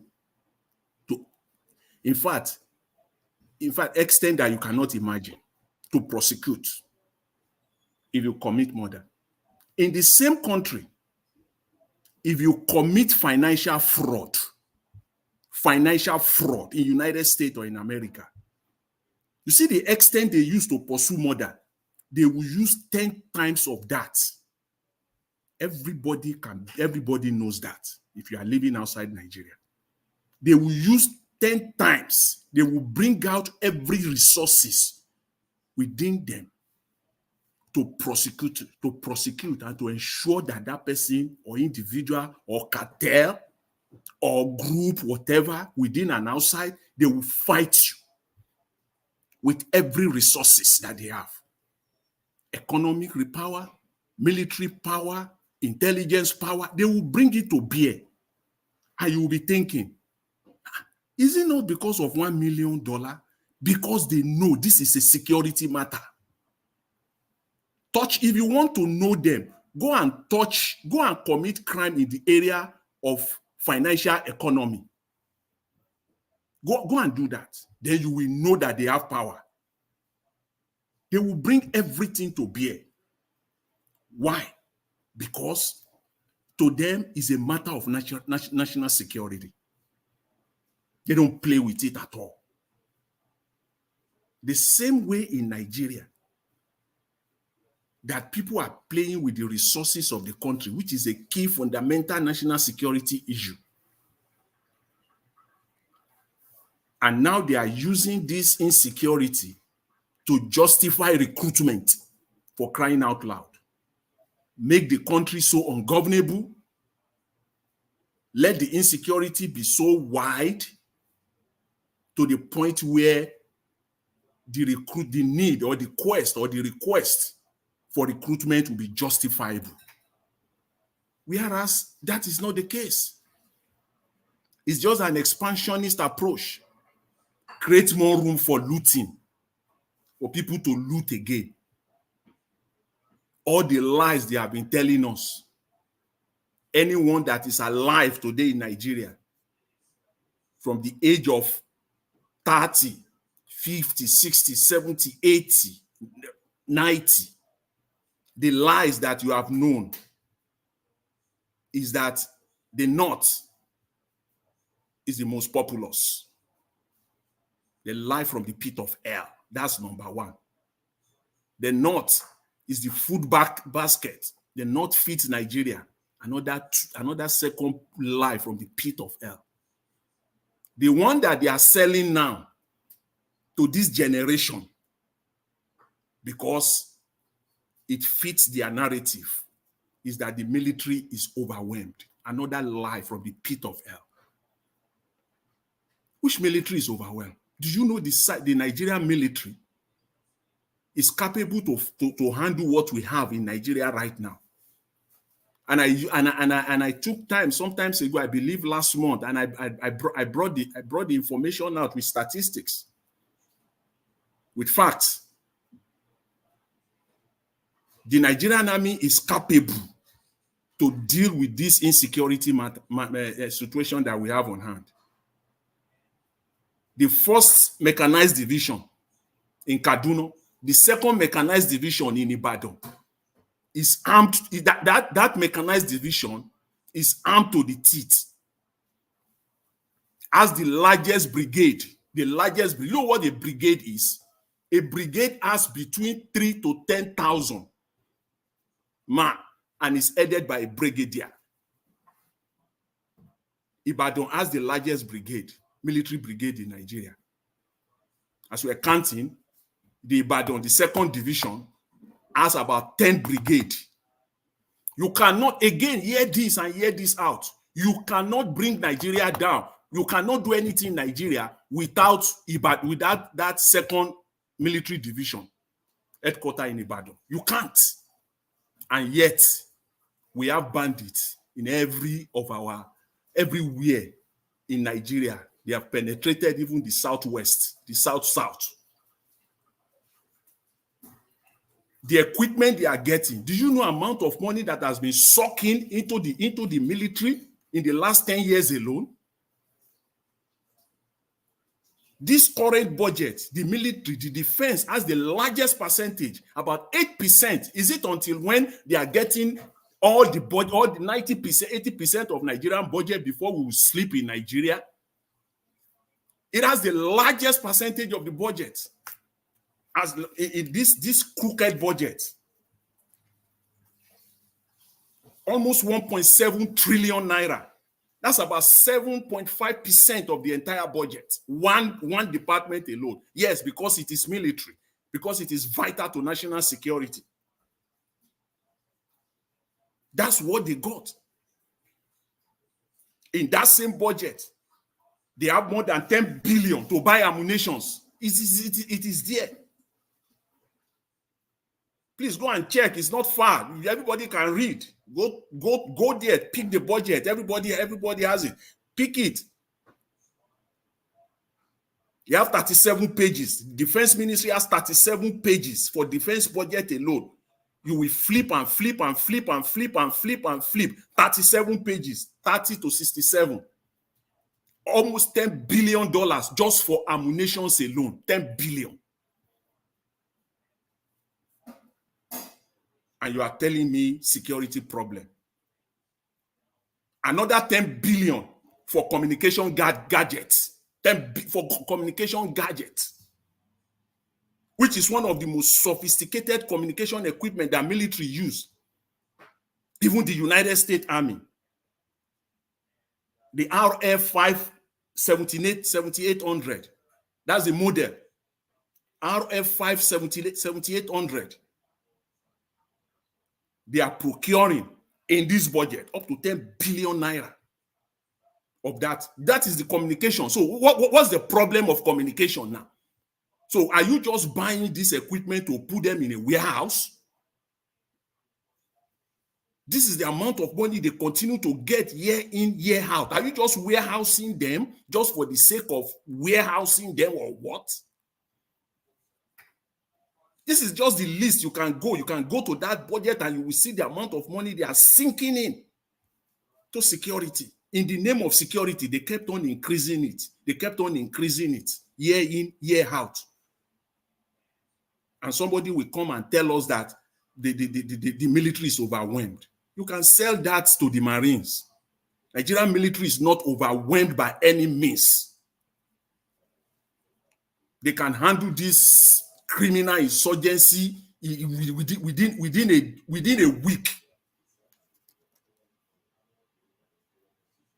And this criminality continues. It's what we continue to see. So we have to stop it. It must be stopped. The entire budget, because for me, I think that is the fundamental problem. Because that is the incentive that this criminal has. If you take the incentive away from them, they will run away from government. As long as they have this incentive, they will die, they will buy there. They will not go. They will only live by force.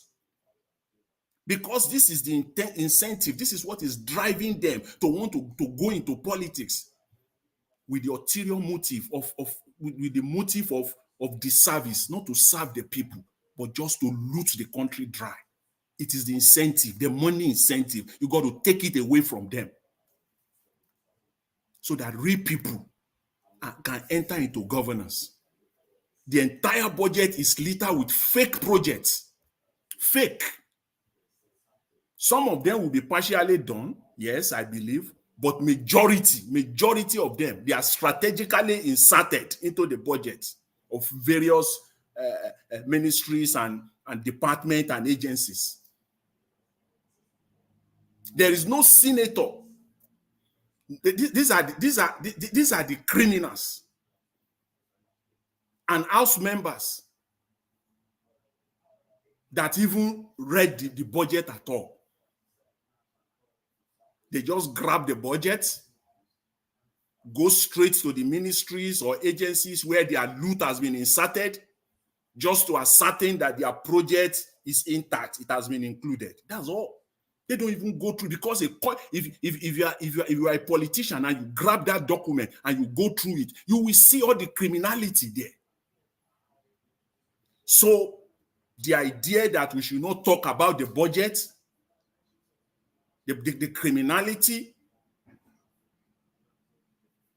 for the fact that, oh, this has been going on for too long and there is nothing anyone can do about it.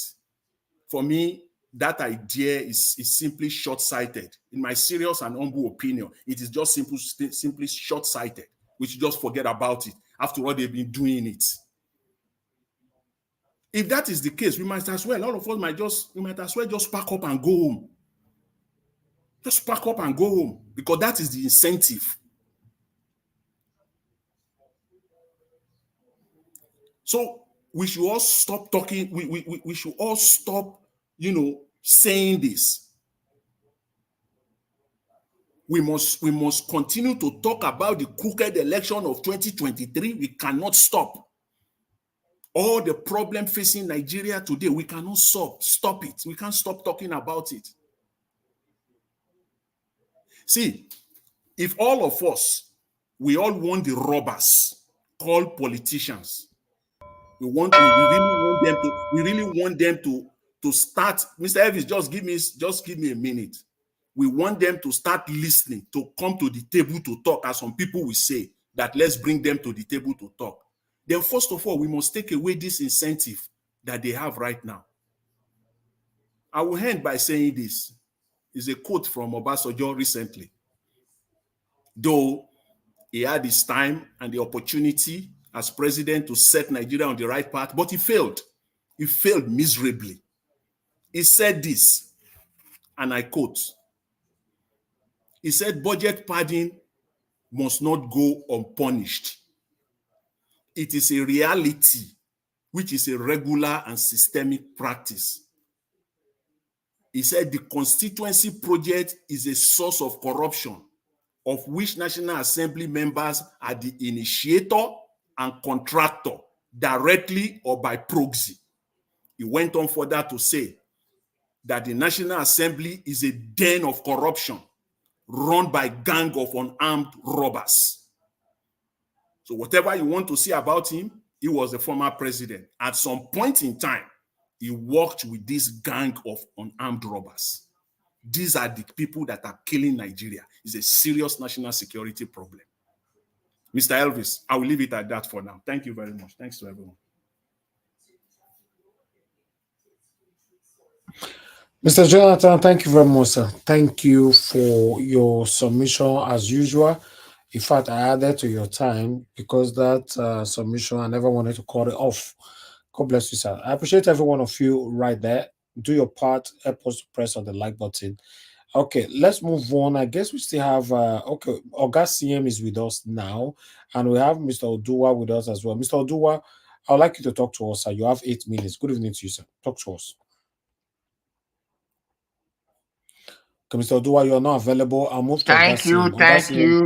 Okay, Good there. evening, Okay. everyone in the house, all the panelists, commenters, listeners, and the viewers. Happy Friday to everyone. Well, I don't have much to say than to say that Mr. Douala or Boala have come to defend me and put it straight before all that I think the day before yesterday and stroke yesterday, I said that the militaries are the people kidnapping the Nigerians. Because if not, I believe that the number of people they said they kidnapped now, we are not up to the number that they said they kidnapped in terms of Goodluck Jonathan. That the whole country was shut down and they even initiate what they call bring back our guests. So since there now, we have not heard bring back our children. So who is deceiving who? So we need to ask ourselves, who is deceiving who? And I said, if my brother or my sister in Edo State will tip Magin or steal Magin, police and the soldiers and Air Force were able to trace that woman who went to back of Via River and bring her out. If my auntie or my friend in the Bayelsa thief coconut, they were able to find them. Then in one in Ibadan, but thief salt, still salt, then they were able to find them. But the one that is using mobile network, whereby that the Nigeria government have all the information to NIN, NBN, NCN, MVN are all there. Voice and whatever are there to control and detect when they speak, what they spoke, where they came from, and who holds the line. Are not able to, the Nigeria security force, whatever you might have called it, is not able to detect. But if it is person that said, no, this thing is not good, the person that said they will give him a name and call them terrorists, call this, that they are in a security threat to the country. But the people that are really security threats are living freely. Then a person will go and say, don't take carnal approach against them. Just you have talked with the criminal, you have negotiated with them, come and pay them 5 billion, come and pay them billion. Then the same military will still say, or the same force of security say, we still say, we did not know where these people are. If the security cannot know where they are and Gumi can know where they are, is it not the right of them to arrest Gumi so that Gumi should go and tell them where those people are? or the man that said they called them on phone, he went and negotiate for them. Is it not their right to arrest that one so that that one should take them there?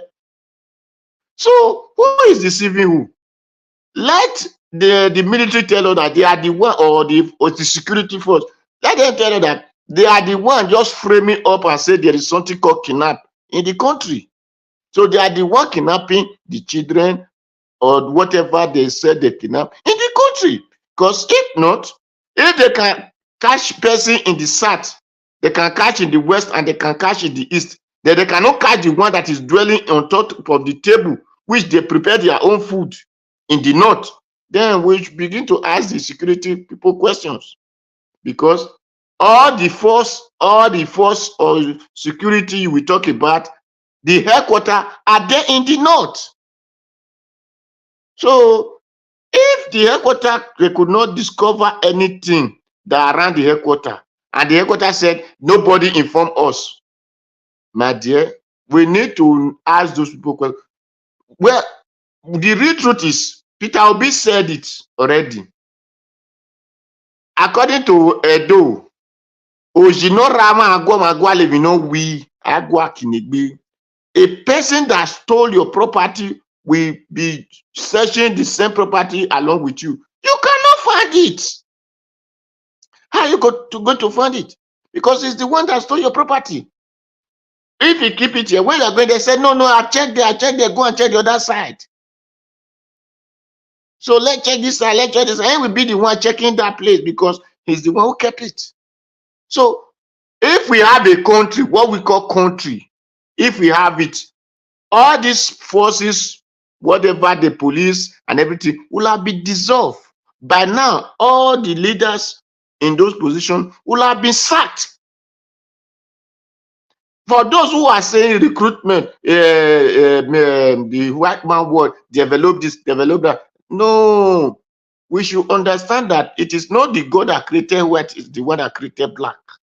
And that is why they call it black and white. Because the moment a black live in a place, go to the land of the white, live there for 50 years, if you enter that area, you will know that this is the area that black dwell. So let the white came to the land of the black just only 1 year. If you enter there, you will know that this is the area that whites are dwelling. So when they are doing comparison, they should do it with mentality and know that the God of the black is different from the God of the white. That is why the God of the white is of just and he hates injustice. Why the God of the black? He loves injustice. He loves criminality. He loves failure. Check all the land of the which they call the land of the blacks. They are all evils. The only place you will not say no, it is the South Africa where what are dwelling. Are you serious with what you are just submitting just now? Yes. Man, yes, I'm serious. You really need to reevaluate your. I will tell you, the black a white can never give birth to a black child. I'm not ready for argument tonight. Please let me finish. Go ahead. A black can never give a white person can never give birth to a black child. If they two marry, what you will still find it that the hair will show that there is mixed blood. So it's no particular. So we should begin to see it. If not, you are talking of in your country there you live. If the person stole this thing, whatever, even borrow, you will see the way the white people will treat him. Not to talk of putting the whole country in mess. How many of the minister in your area, in the country you live, that the minister will say, I have 10 cars, I have 15 cars? Ask yourself. But is it not only a governor who had left office, they recover 50 cars from his house? Will you see that in that your white country? If the whole country will not be shut down? Or will in that white country, will they kidnap, will they say they kidnap only 10 children, school children or young children? 5. If that country will not be shut down, but your owner, you are telling us to recruit. Is it recruitment that is the problem? or the mind to do. So until we change our mind and know that it is not prayer that work, but it is our hand that do something and our actions. For those who talk English said, actions speak louder than voice. But in our own, we don't have action, we only have voice. So it is voice we use and forget the action. For the highest of it is where Bible lied to us and said, don't worry about tomorrow. Tomorrow will take care of himself. That is what deceived everybody.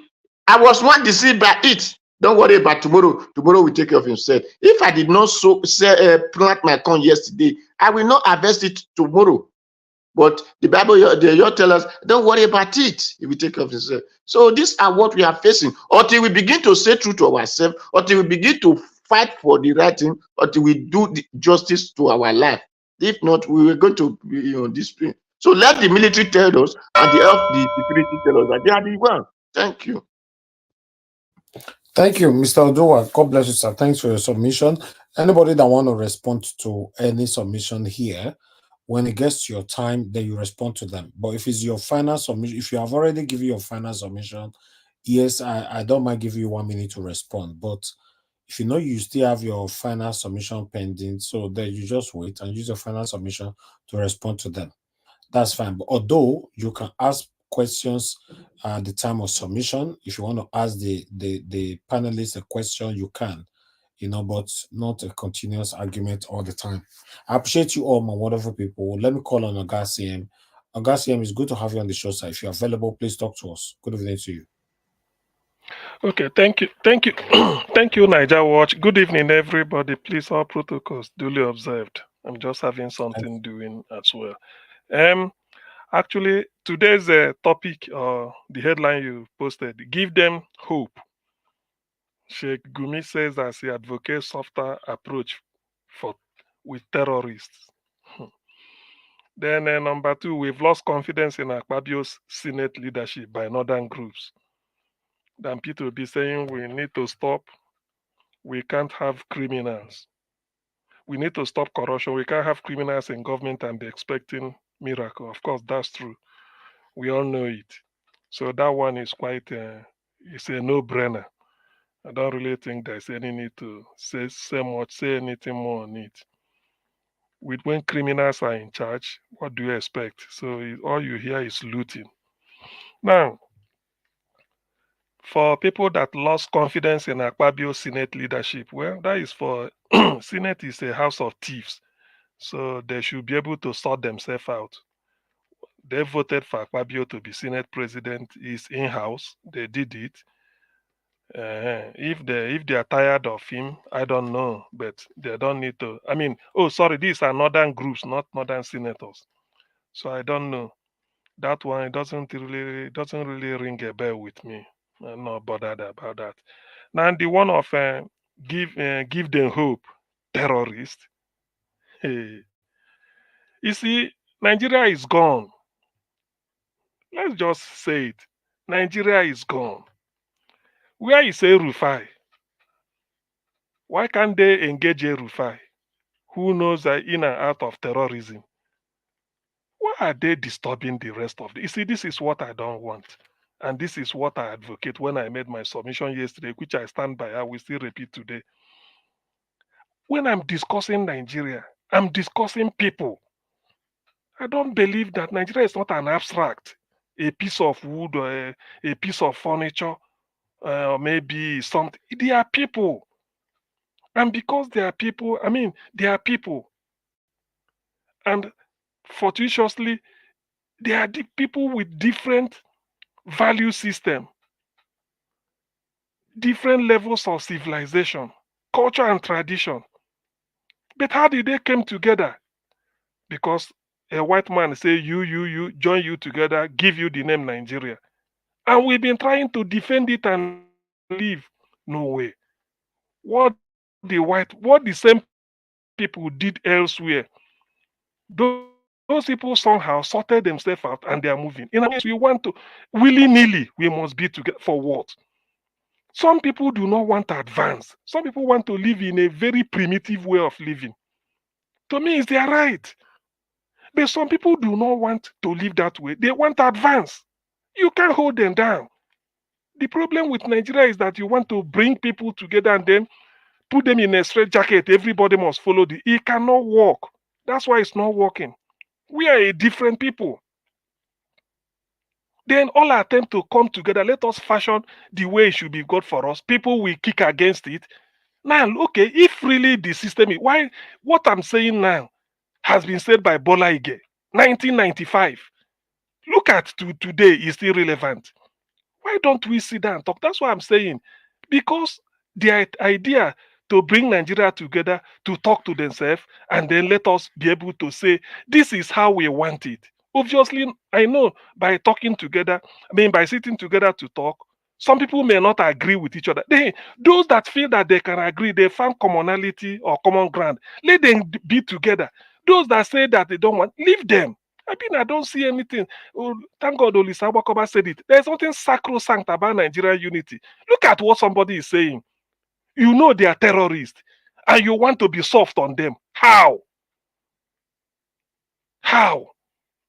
You see, why I'm saying this is that I'm saying my thesis has been, please, because we are different people, to preserve your culture and tradition and live the way you want. Nigeria is like a marriage of, let me just say, incompatibles. We've been trying everything to make it work. It doesn't work. We've been telling some people, oh, yeah, step down, let this person come up in the hope that it will bring peace. It's not bringing. We tell some people, oh, yeah, you have 10 shares, let me have one. Bayelsa will bring their crude oil to the table. 8 local governments, eight portions. Kano, without anything bringing to the table, we take 44. Yet it's not bringing peace. What else? Why must we continue to be living that is in pity, self-pity, stunted growth? Why? Other countries are moving. At least they are having peace.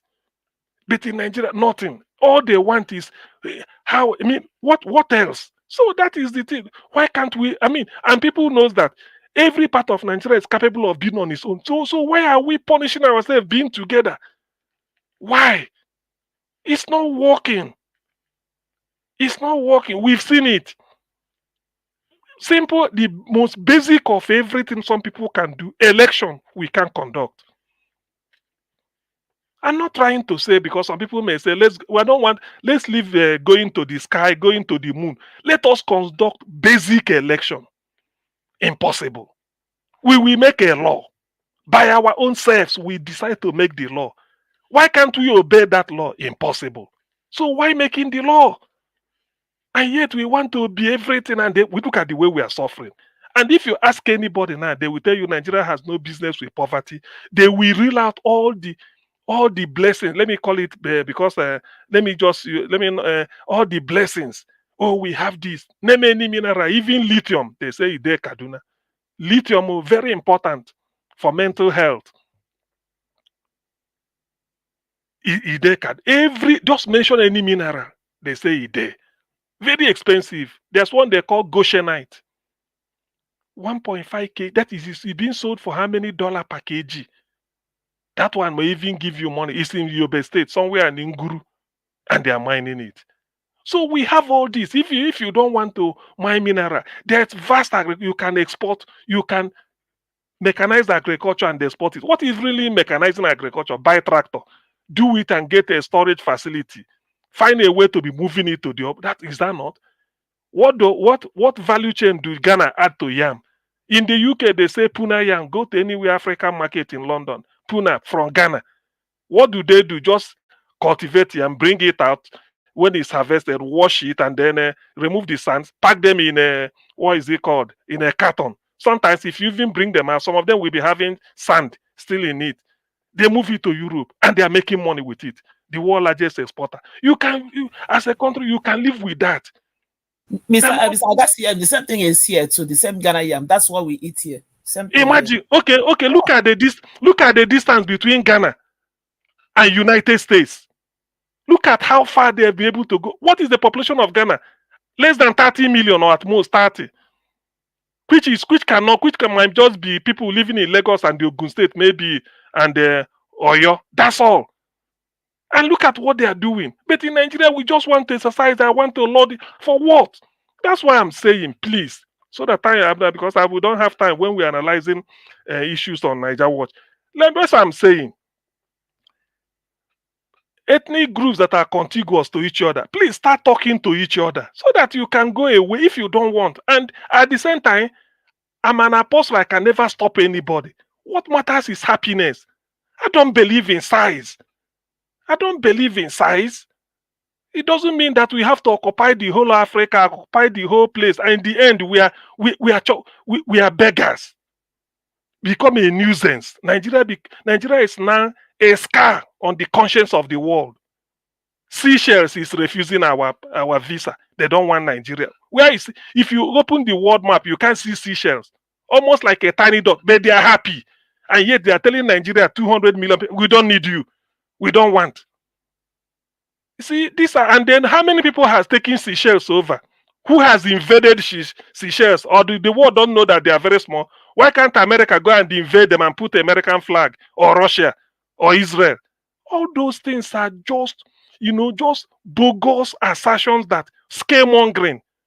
Be on your own. Everybody wants a good life. It's in the interest of the Western powers, so to speak, for every country to be peaceful. It is in their own interest. Because of refugee, you need to know how much they are spending through World Health Organization High Commission for Refugees. They don't want all this. That is their scale, because a part of their budget goes into it. A lot of things. Even at that, let common sense prevail. Why must we like to be living in self-pity? Every time everything is just talking of suffering when we know what to do. If we can come together in a marriage, rather than come too closely together, every time a quarrel, bloodshed, sorry, red oil everywhere. Look at the country. Why can't we be, even if we end up being 15 countries, and let us live as next door neighbors in peace? For those that are talking, NATO, America is very far away, but America is a member of NATO. If we want to defend, we can say, okay, after we done the Urobo country or Urobo Joy Chekiri, one country, Biafra, one country, then we can say, let us form defense pact. If you so love ourselves. But this idea that whatever we want, we will have to do it the same way. Can you imagine in a country in which a federal government is controlling admission to secondary school for people that are 10 years old? What nonsense. Is that so important? So you see, that's why when all these things are happening, I'm just having a sense of foreboding. I can't be discussing each one on its own merit, because it's just convoluted and they are interrelated. Look at what somebody is telling audaciously, that go and give them soft approach. Terrorists. The other day we had a budget of 28.7 trillion, and they are asking for 40 trillion with a Hilux cars and a motorcycle. Why? When you give them, they will tell you you've given them money. Tomorrow they take another people and ask you again. Before, it used to be bags of rice, bags of beans, vegetable oil. I'm not making it up. People know this. Listening to Babajide Kolade Otitoju, you say it on TVC. Now they've upgraded. They are now asking us, a country with a 7 trillion budget. Kingsley Moghalu is even advised Nigeria is hopeless. I think I said it here.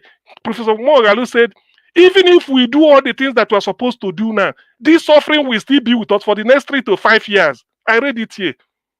So, and then a terrorist is asking for 40 trillion. Now they brought it down to 1 billion. And somebody is saying, let us give them hope. Give terrorists hope. So terrorism is not good business. Huh? If you see somebody going for under 17 screening, in those days they pray principal's crop in Lagos State. Augustia. Yes, please. They didn't bring it down. The 40 trillion is another group. The 1 billion is there are two different groups. Okay. So, thank you. Thank you for the correction. Okay. Thank you for the. So in those days, say give them hope. Sheikh Gumi, and nobody's talking of arresting him or doing anything. In those days in Lagos, they play Principal's Cup, in which the champion is always St. Fimbas at Akokayaba. When they play, they say give them hope so that from there they can get international team. Henry Nwosu, Stephen Keshi, Ndoko Bade. Just name them. So this is so give terrorists hope. Hope of what? Terrorism, hope. Is that not what we should be saying? How to wipe them away? Somebody is saying give them hope because we are in the same country. Please, I'm saying this. Nigerians may think that Nigeria has tanked. Probably when people non-kinetic approach. Probably when people have been saying it, they feel that okay, there is hope. You are the poverty capital of the world. The 28.7 trillion is borrowed. Nigeria is borrowed. They said, I think what is it? Cardoso, the CBN governor. He said the country in which you are using about 95% of what you get to service your debt. Service does not mean paying it. It's just the interest on it. So if you are owing 100 maybe dollars and the interest is 50, you are trying to pay some of the 50 first. The 100 is still there. So what really are we talking about? In the mix of that, look at the confusion. By the way, this terrorism, is it not what we invited on ourselves? Because of Jonathan was that they have to go and bring them in. Kawu Baraje from what is it called? From Kwara State said it. He said they have to invite them because of when they want to do election. I mean, all this, we know our problem. If we cannot, please, what I don't like is for somebody stopping me. If I want to be in a country of my own, they said no, you must be one Nigeria. I don't like that. It's painful to me. It's very, very painful and it's insulting. We can't continue. Look at the way. Look at with the IT. Look at where other countries are. Countries that Nigeria we are giving money in the good old days. Now look at all we are talking. When we borrow money from China or wherever, we do a budget and then we still borrow from that money. We go and give to terrorists. They want to release these Chibok girls, Dapchi girls. Before you know, one federal school of animal technology in Kaduna kidnapped. Another one kidnapped. Now this, how many? Is that what Nigeria exists for? Just to be paying this? Please, I'm just telling Nigerians, so whoever is listening, better is better. Every ethnic group, please, that is the thesis of my submission. Please start talking to each other so that if you want, you can look. I don't care. What matters ultimate is this. All this idea, hey, if you become this, you'll be. Why is Singapore complaining? Are they not happy? Is Eritrea complaining? Eritrea that left Ethiopia, are they complaining? Even South Sudan, they talk. How many has South Sudan applying to tell Sudan, oh, I want to get back in? Even Britain, are they going back into EU? Despite the economics, everybody have to sort it out. There's nothing that you are in charge of your destiny. That is the most important thing in life. And not for you to just be, when you are talking in a country in which how did we come together? By force. There was no agreement, nothing. Even when you want, okay, let us re-engineer it and state the way we want it. Look at 2014 Jonathan's conference. Very far-reach in all the things they discussed there. Because of what some people say, we must not be. Nigeria must be together. Please, that is the force of that must be together. That is the root cause of our problem. Until we start to say, look, oh man, if Denmark is 4 million, why can't two of us, we can make it 7 million or 8 million or 10 million? Why can't we go our place? He said we become small country. Are they not the best? Israel, what is the landmass of Israel? Maybe Ogun State or your state is bigger than Israel. But today, go and touch the Israelis. Just wait till October. They will announce Nobel laureates. You tell me the people that invented Google and everything. For those that may be doubting Israel. Because sometimes when people talk, they won't know what they are saying.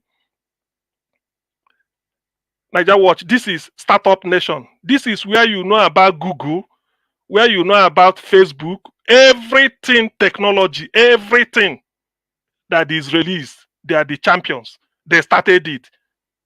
The story of Israel's economic miracle. Go and read this. This is what tells you. It's a small country. Israel is full of rock and mountain, but they are the best in agriculture in the world. How? If they can pulverize rock and make it fertile and then be agriculture, this is it. Harvard, Cambridge, Oxford belong to the Jews in terms of admission. Go and read this book.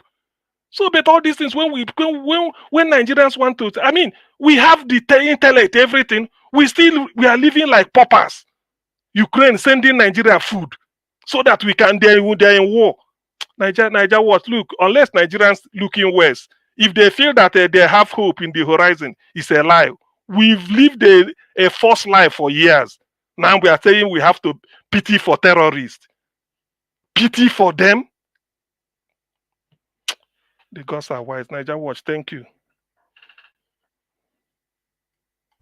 All right, Augustine, thank you very much, sir. I appreciate you. Thank you very much, my people. I appreciate every one of you right there for your time with us. I think everybody, okay, we still have one more person. Amashola, it's good to have you on the show, sir. Please talk to us. You have your 8 minutes so that we can have our full Yeah, discussion. good evening, Nigeria. Good evening. Good evening, sir. All the members of the panel and people at the chat box. Today's topic is just like I always say every day, we'll keep coming here and there's no good news.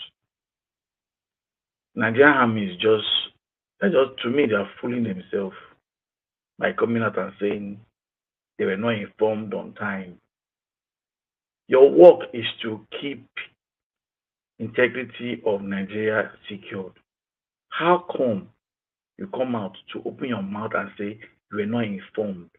Are you supposed to be informing? Are you supposed to be informed, or you're supposed to be informing Nigerians of dangers coming? If you know your work, our president is just there. I don't know whether he's scared of firing them. You cannot be a manager of an institution and your students are failed, and you are saying they didn't inform you that the lecturer did not come. What kind of talk are we talking as a military person? Then advance for the Christmas, Segumi. You should be in jail by now. I don't know why they are still waiting for you to. I don't know what the president is waiting for. From the day one, just the way you announce subsidy is gone. It's the way you have to have put this man in prison. He wants to start the same game he did with Buhari, negotiating and collecting money, but they don't arrest them. You will negotiate with people that kidnap. You will get money from, you will give them money.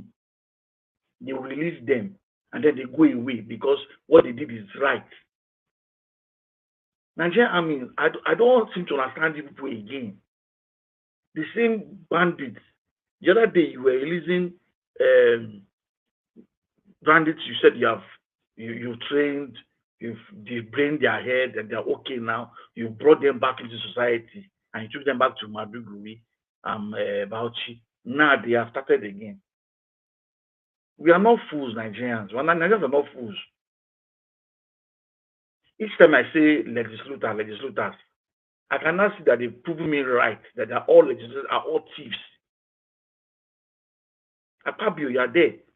Your records are there, still there, smelling.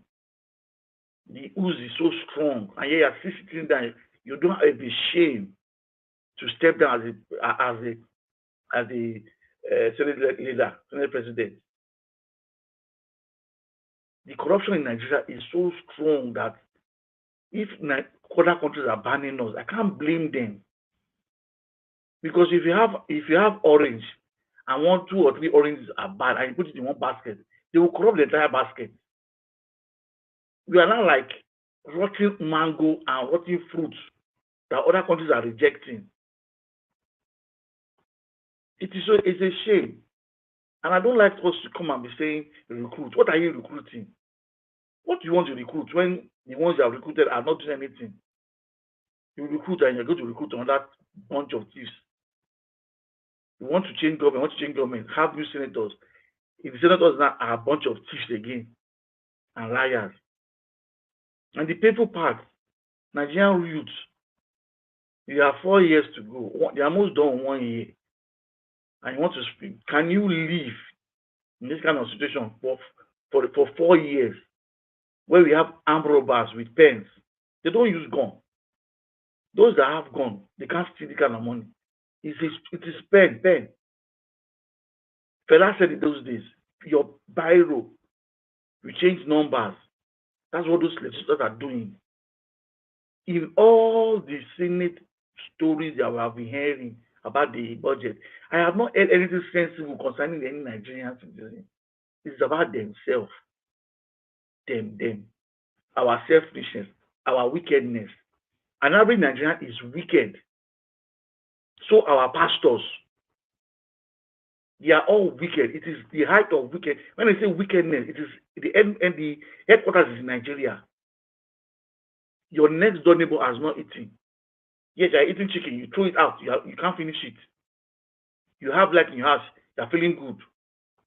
You have work to do. You are feeling good. Your next door neighbor is suffering. That's how wicked we are. And it's not only the senators. It's everybody. Everybody in that country. The video we watch, the man saying he doesn't pray for all the basic needs of his life. Yes. I don't know why I will wake up every day to pray for light to come. I am in the UK now. I'm doing my job with ease. There's light when I want to work. I can imagine back then in Nigeria, I'm going home. Hey, the first thing I ask, did they bring light? Is that life? At least one part of the country now can boast of 24 hours light.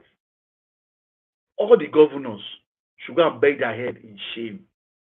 In these 4 years, if there's no other governor that follows suit with this Labour Party governor, you should not contest for any election. Nigerians, listening to me. If any governor, after 4 years, can't provide you light, do not vote them because they are wicked. Akpabio, I don't know if you are hearing me, but I know you don't have integrity. That's not a part of you. And I can say it, you are not a man of integrity. I keep watching video of you where a lady was talking about how corrupt you could be. And then you are still sitting down there. Of course, the president is corrupt. You'll be corrupt because that's why they put you there to just do all this rubbish. And you are not ashamed. And Nigerians are still looking at you. I wonder why Nigerians are still inside the house. They have not come to the vote and start protesting. Leave Tinubu alone. Our senators are one big problem. When we start coming and blocking the road one by one for all the senators, they will not know what to do. Your constituency have not eaten. They don't have light. They are not okay. And somebody is taking fridge to what to power it. NEPA that is not there. You give them fridge, you give them generator. Will you give them for it? That's how wicked we could be. I'm so pissed. I've been watching Nigeria for the past 1 week. Can't come to I just want to come to this panel, but I just can't do it again. We keep seeing wicked stories. And Nigerians, the people parties, it is Nigerians that is even getting me more angry. Nigerians sitting down in Nigeria, stop praying and stop going to church. Come out and God will help you. Thank you. All right. Thank you very much, Amashola. Thanks for joining us, sir. Appreciate you. Let's have our final submission, my wonderful people. I would like to go back to the way it is on the table, but I would like to start with Madam Nena this time. Madam Nena, if you are right there with us. What? People just join like me. No. Never reach your turn. Thank you. No, I say, I just. You say? I just join. I don't get my 8 minutes. How many times you want to get your 8 minutes? I bet let me move on. Thank you. All right. Madam Nena, please give us your final submission. 4 minutes. Yeah, thank you so much, Mr. Evie. Thank you so much, Mr. Evie. Once again, I appreciate the opportunity. I just want to once again come back to this issue of the military and them being overwhelmed or not being overwhelmed. I don't know how many. I can remember at least the last time I went to Nigeria that I traveled by road to the east was maybe 4 years ago or thereabouts. I just, for some reason, took a trip with my family on the road. How many of us that knows going to the east? From Benin area going towards the east, there is no single. I don't know. You can't travel 2-3 poles without seeing military people. using this wood or whatever to block the road. The number of military, and I just made inquiries and I understood that it is still the same even up until now. That is what's happening when you're going towards the east. And I asked myself, we are saying that Nigerian military, they're overwhelmed, you don't have enough, we need to recruit, blah, blah, blah, all those things. All those people that are on the road, blocking road, and they block road, they don't do anything. There's nothing else they do, if not that they'll stop you. I remember the last time they stopped us, I was driving, they stopped us. I was actually traveling for my elder sister's funeral. You know, they stopped, and these people, they saw a bunch of things in the car. They're trying to ask, oh, what are these things for? We're trying to explain, you know, like a lot of stuff. And moreover, we were traveling with a kind of a new car. They were coming up with all this nonsense. You have to pay all this amount. This is just what these people were on the road doing. And I believe that this is what they're still doing on the road as at this time. And these are people who are supposed to be protecting people. The point I'm trying to make is this: that number, if they have the number of military men they have on the road to the east, they have such number in most of these villages in the north where this nonsense is happening. I don't think this is happening. That brings me to say that Nigerian problem with tackling these people, this MNS, is not about manpower. It's about the fact that there is no willingness, because the people who are sponsoring these things are the people at the top, pure and simple. They just find a way to get themselves distracted from the real issue so that Nigerians don't, for the gullible ones, don't really see their real flaws. But for people whose eyes are open, they know the real problem. We understand where the real problem is. It's only the gullible ones that want to believe that a bunch of people will troop into a seat in a village with Okada and motorcycle. Motorcycle, we don't get cover anywhere. There's no covering. They drove, at most you can sit on top of Okada. It's 2 or 3 people. The one riding and maybe 2 other people behind. They move in that number and then pass villages. Like one person tweeted that Kaduna, let's just take Kaduna for example, that Kaduna is locked in. Kaduna does not have any direct boundary with any other country outside Nigeria. So it's that means is that Kaduna is at the center and other states of Nigeria are around it. I know Kaduna has a boundary with Kano, if I'm not mistaken, very close to Kano and other states around it. Yet these people are able to travel on that.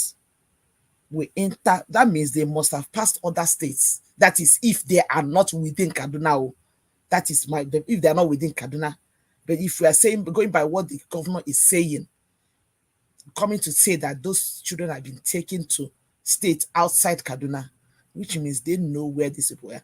They know the route with which you're taking. And again, I say it again, that the problem with Nigeria fighting corruption, fighting all these things, is not about manpower. It's not about somebody saying that one military man is protecting 150,000, 150. Let's just assume that is what it is. The point is this: for the few that we have, let's just say that we say, okay, we don't have enough for now. We are planning to recruit. What do we do in the interim before the recruitment takes place? What do we do? What are they doing in the interim before the recruitment takes place? Bottom line is that they do not have the willingness to go do what they need to do, because they are the ones in charge of the. And Mr. Evans, I just want to add to this. Most of this money that they say they pay to these terrorists, right? They say they made a phone call. So Nigerian system does not know how to track phone calls. They say they make payment. This payment, do they carry it in cash and give to these people? Don't they pay it through an account?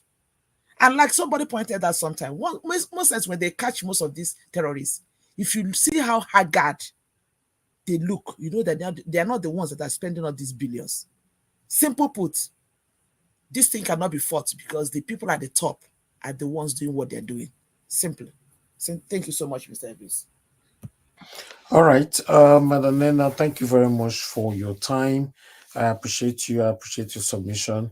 Thank you very much. Okay, let me come to give us a mandate. Give us your final submission. 4 minutes.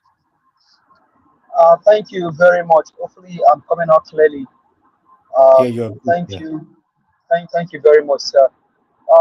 Well, I'll just close by saying that Nigerians, don't allow them to sell you false narrative. There are enough manpower to take care of what has been created by the people in government themselves. Nigeria has the resources to take these guys down. If in their last statement made by military said that, oh, they would have probably stopped the kidnapping of those children, even though I don't believe that 200 and some children were kidnapped. Where did they, if they came with Okada, they came with bike, the Nigeria is in for something. These are just false narrative, conspiracy theory. The military needs order. Like I said in my last submission, it starts from the leadership who is giving the command for the military to attack the terrorists or the Boko Haram bandits, who is going to give them the command. I just saw a video of a place in Asaba where a family is producing cold iron. The army, they went there, discovered the place. By that family, they produce gun, they produce drones. The armies, they went there, they saw the eye, they went there in Asaba.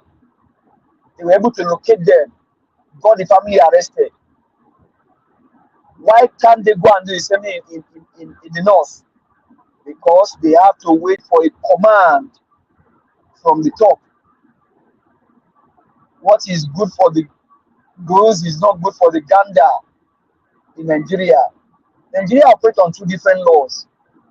The law that bound the south is the law that bound the north. No wonder someone like Gumi can come out and tell you to negotiate with them. What an errand. I don't know. So, but don't be deceived. The people that sit in power are benefiting from the act of terrorism, and that's why they will not end it. It can be ended. They can end this thing in less than 24 hours without recruiting any more personnel. It can be stopped. Thank you very much, Mr. Niger Watch and panelists. Have a blessed day, blessed weekend. Bye for now. Thank you, my brother. Have a blessed weekend as well. God bless you. To Niger, please, your final submission, 4 minutes. Thank you, sir. Yeah, thank you. Yeah, I just wanted to address one of the points I think that was made by one of the panelists about our gods being some kind of bad or associated with something bad. I think that is a very misguided and misplaced way of thinking. So Niger, But I do understand why. We're hearing some noise from your audio or something. Where's that coming from? Is it like mechanical noise? Yes. Yeah, it's coming from the background. There's a bit of a noise. Is it very loud? Okay, go ahead. Your voice is good, nice. Okay, I'll try to block it. Sorry about that. So yeah, he was talking about how our gods are bad and European gods are good. I think that comes from brainwashing what has happened in our history. Just this week, I heard an Egyptian that used to be very, very insulting black people and everything publicly. This is a guy that has over almost 1 million followers. Admit publicly that the founders of Egypt were actually black, not even mixed, not black people did that. Founded that nation, and the nation went on to rule for over 2,000 years. The idea that our forefathers haven't done great things is just misplaced. We don't. The world has, history goes on. It keeps rolling on and on, and we shouldn't be seeing ourselves as any inferior to any group of people out there. We should always defend our right to be in this world. We are not inferior to anybody. If anything, we may actually be better equipped than they are. Genetic diversity indicates that we are by far more diverse than the rest of the world put together. So let's leave that at that this area anyway. Regarding the breakup of Nigeria, there are cases where people break up and they go on to do relatively well based on history. If you look at Singapore, that is true. But there are also cases where people try to break up, they fail, and they still go on to do very well. So it doesn't, whether you break up or you don't break up, while you are alive, you have to make the best of your situation.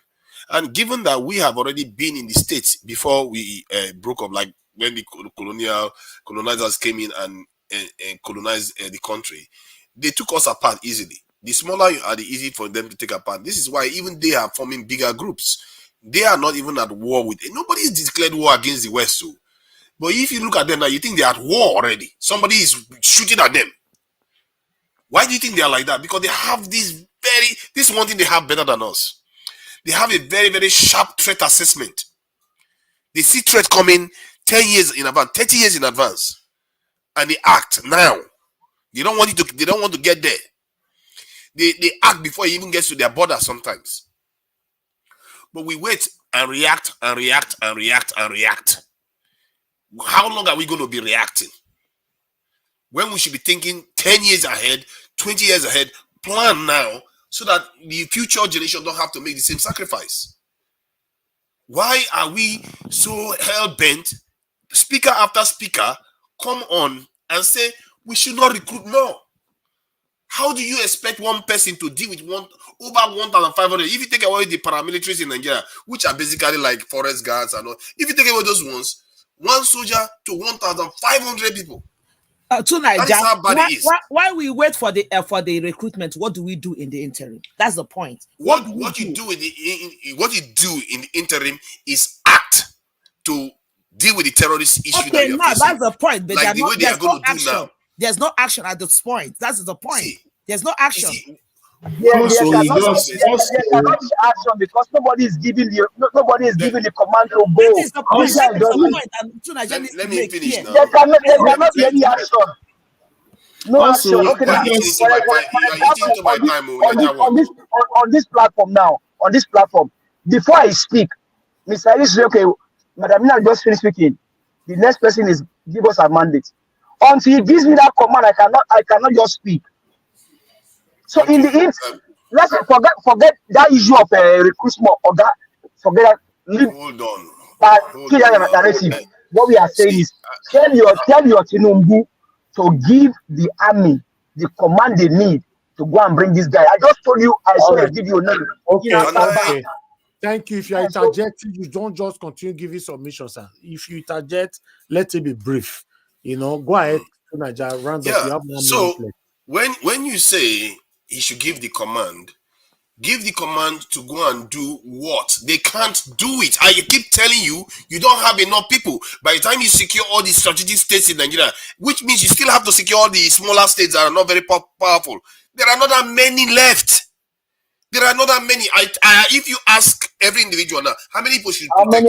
How many are terrorists? Oh, stop interrupting me now. I don't have a lot of time, and you just keep interrupting me. See, how many people should protect River State? How many people should protect Delta State? How many people should protect? By the time they gave you the command to put soldiers in those states to protect them because they are the ones producing all the foreign exchange Nigeria has. Otherwise, we're almost zero. Our economy is even going to torpedo even more.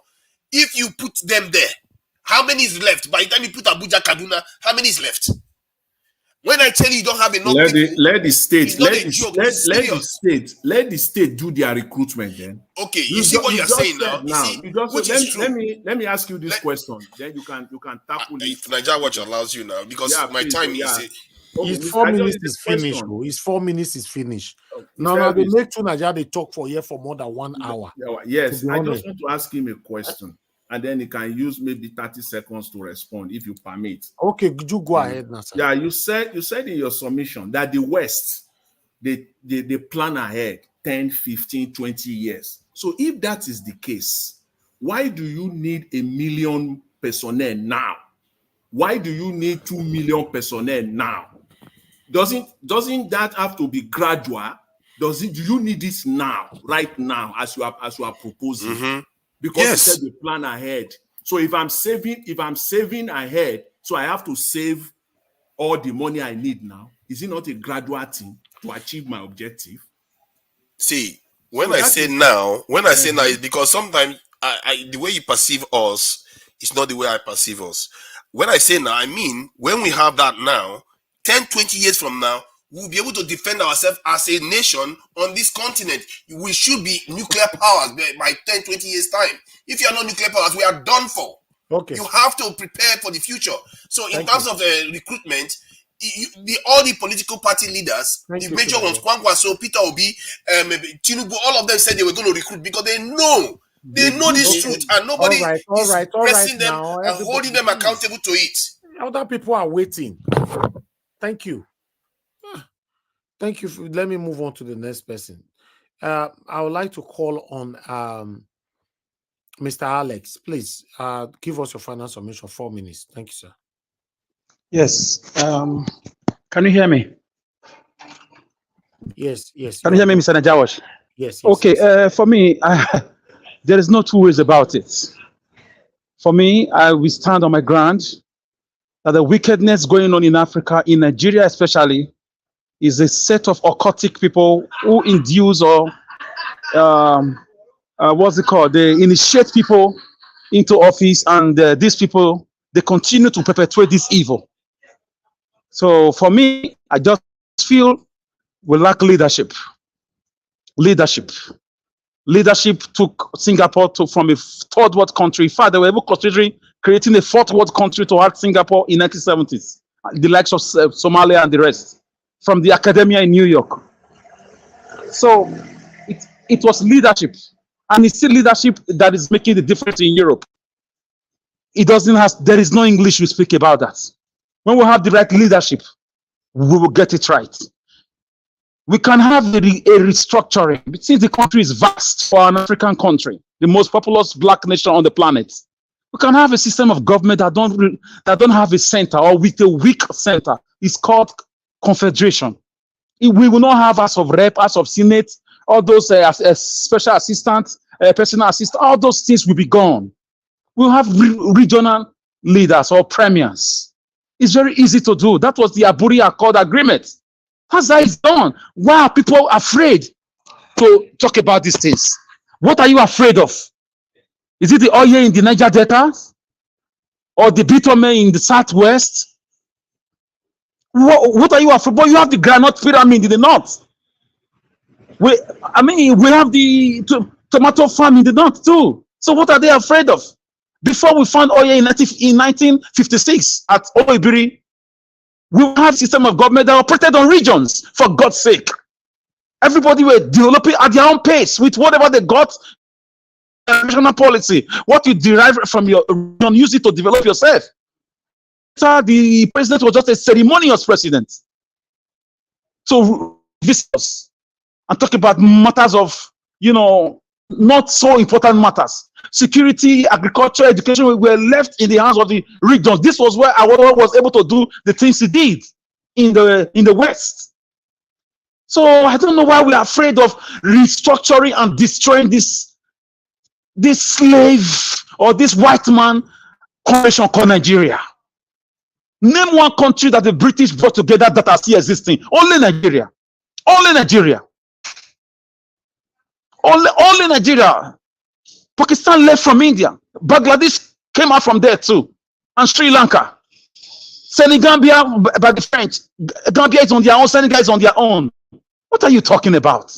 It's not working. One side feel entitled. The kidnapping, the raping, the Ramstone collection is capitulated by one section. And they have also surrogate in the south too. But they know that they are the ones responsible.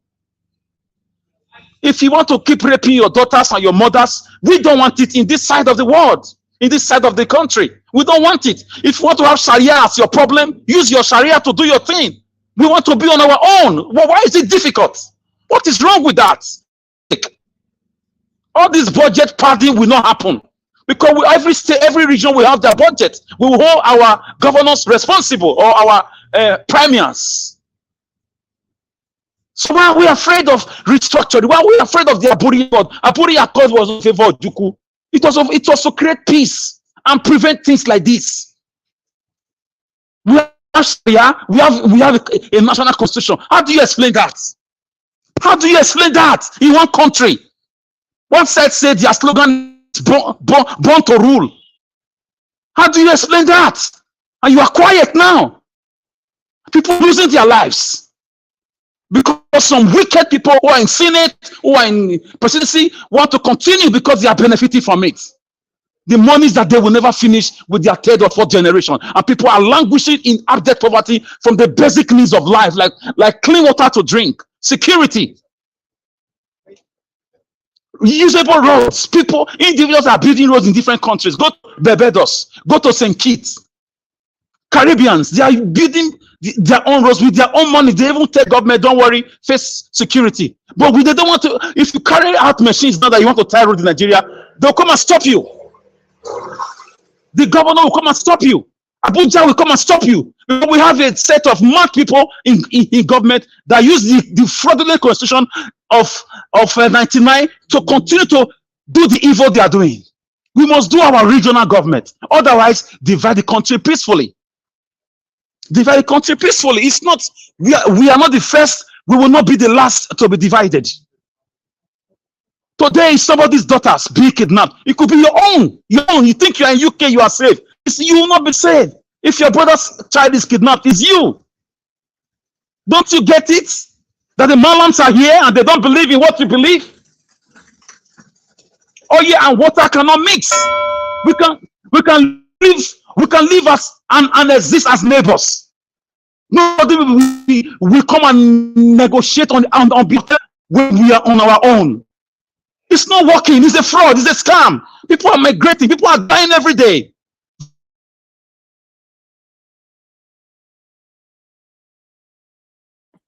Less bloodletting foundation brought by Lord Logan. That was the point. That's it, Mr. Elvis. Thank you very much. Thank you. Thank you. Thank you very much, Mr. Alex. God bless you. Okay, let me move on to the next person quickly. I'd like to call on Mr. Odowa. Please give us your final summation. 4 minutes, sir. Okay, thank you. As I was saying, when people are saying recruit, there is a country who did not have army, and there is no criminality going on there. They doesn't have army. They don't know what they call soldier. You don't hear kidnapping in that country. People live happily. So even you having the armies might even be the one that caused the problem. Because if there is no army, in Switzerland, talk of Switzerland here, we have not heard that this is army, but they are living in peace. So everybody maintain your lane, so there will be peace. Just like as I said that the God of white is different from the God of black. It shows in everything. Go to what they call international sea. You will see that the water from Africa cannot mix with the water of the Europe. The Europe cannot mix with the water. Even put them in a bottle, they will still separate themselves. So the shows, everything shows that when God created the white, the God that created the white created them different. I did not say that we are inferior to them or not. No, don't think someone come and brainwash. No, those that are talking this say see is believing. The way the black think, that is how their God look like. The way the white think, that is how their God look like. They said, show me your friend and I will tell who you are. So your God cannot create you, seeing you misbehaving, and he will not deal with you. If you have children and they are misbehaving in your presence, you put them in order. So the God of black allowed criminality, and he allowed every impunity to go on. Why the God of the white said, no, I will put my children in order. That is where they can fight for themselves. Not to come as a recruit. The one that you recruit could not do your work. The one that you recruit are the one criminally the country. Then you want to come and recruit another one. And in other institution, the same people that you are going to recruit are going to work under the one that are there before. Or are you going to recruit them separate with different laws? So let's call this spade a spade. Let's us put our mind in order. Let's all regions and all states. Okay, when we are creating state, Is there any state that can say it was the Satana that created it? Or even the what they call this geopolitical zones? Is there any of the political zone that can say it is the Satana that divided them? All these things came from the north. And this is what we are facing. The people that are extorting the money are the northerners. Where they are collecting it from, is it not from the south? Particularly the south. So the south are the one who are just putting themselves. If I were to be one of the king, I will have agitated my people to quit away from that country since. So, my brother, well, let me not go further. Another person can take it because he will agitate me. All right, thank you. Thank you, Mr. Oduwa. It's good to hear your voice today. God bless you. Let me go to the next person. Mr. Jonathan, do you want to speak now? Yes, I'm here. Mr. Elvis, can you hear me? Yeah, I can hear you, sir. Your 4 minutes. Thank you. Yeah, thank you very much. Yeah, let me quickly talk about this recruitment policy by other presidential candidates. Yes, please don't misalign it, don't misrepresent it. Their policy with respect to recruitment, Mr. Peter Obi or any other presidential candidate as we know it, is not recruitment of 2 million personnel at one sweep. It is not. Don't misrepresent and misalign it. Mr. Peter Obi policy on of expanding the security personnel is an all-encompassing policy. It is an is a complete policy. State police, local government police, even state guards. It is not the blanket recruitment that some people are trying to portray. To portray is the expansionist, the conquest agenda. That is not their policy. Their policy is that of is an all-encompassing policy. So don't misalign it, don't misrepresent it. I cannot stand for that. The strategy of creating insecurity, deliberately creating it, is a self-made, man-made problem to justify their cry for recruitment, because you must have a reason. So make it so ungovernable, create problems so that the argument can hold water, so that they can take over the country, take over the entire country through manpower and personnel advantage. They want to have advantage, manpower advantage, personnel advantage. If that is not your problem, why don't you go straight for state police, go straight for local government police, go straight for state guard?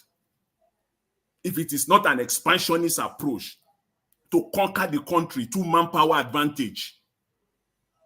So that would not, see, let me tell you, it will not work. It will not succeed. You know, it will not see the light of the day without state police, without local government police, even state guard. You are talking for it's not going to work. Take that. It's not going to work. Not in Nigeria of today. That might work in Nigeria of the 70s or 80s, when they shovel it down the throat of people. People don't care. Not today. That is it. I just want to end. I really want to talk on this man, this Gumi man, briefly. I want to talk. If I have time or the opportunity, I want to talk on one department, one office, one department that is really, really in charge of looting Nigeria dry, that most Nigerians don't pay attention to. And that is the office of the Secretary to the Government of Nigeria. That department alone is sinking in almost 250 billion naira of fake projects. The office of the Secretary. That's where Femi Gbajabiamila hid all the loot, all the fake projects in that office. People don't pay attention to that office. Secretary to the Government of the Federation. That office is a gang of robbers. That department called Secretary to the Government of the Federation. Because when we are talking, we talk of ministers, we talk of directors of agencies, we don't pay attention to that office. We don't really pay much attention to that office, and that is where they are completing the looting. But let me quickly talk of Mr. Gumi. He talk about this, he used this language, and they like using it. Nigeria, they use grammar to confuse us, to bamboozle Nigerians all over the place. They non-kinetic, that they should use non-kinetic method. Hear that word. And I'm trying to process that word. Non-kinetic.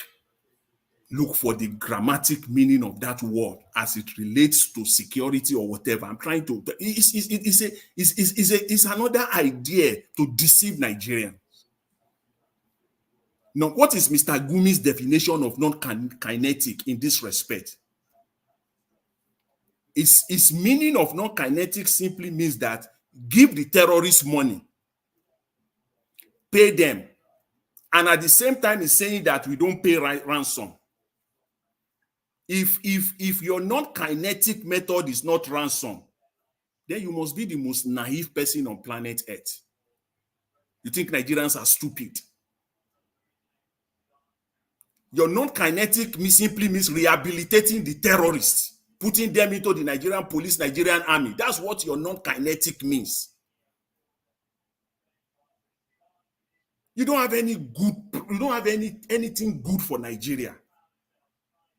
You talk of poverty, that your non-kinetic means your strategy is going to take care of poverty in the northern part of Nigeria. Are you kidding me now?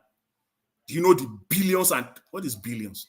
Trillions of nairas that have been sunk into the northern part of Nigeria, and yet they are the most impoverished people in the country today.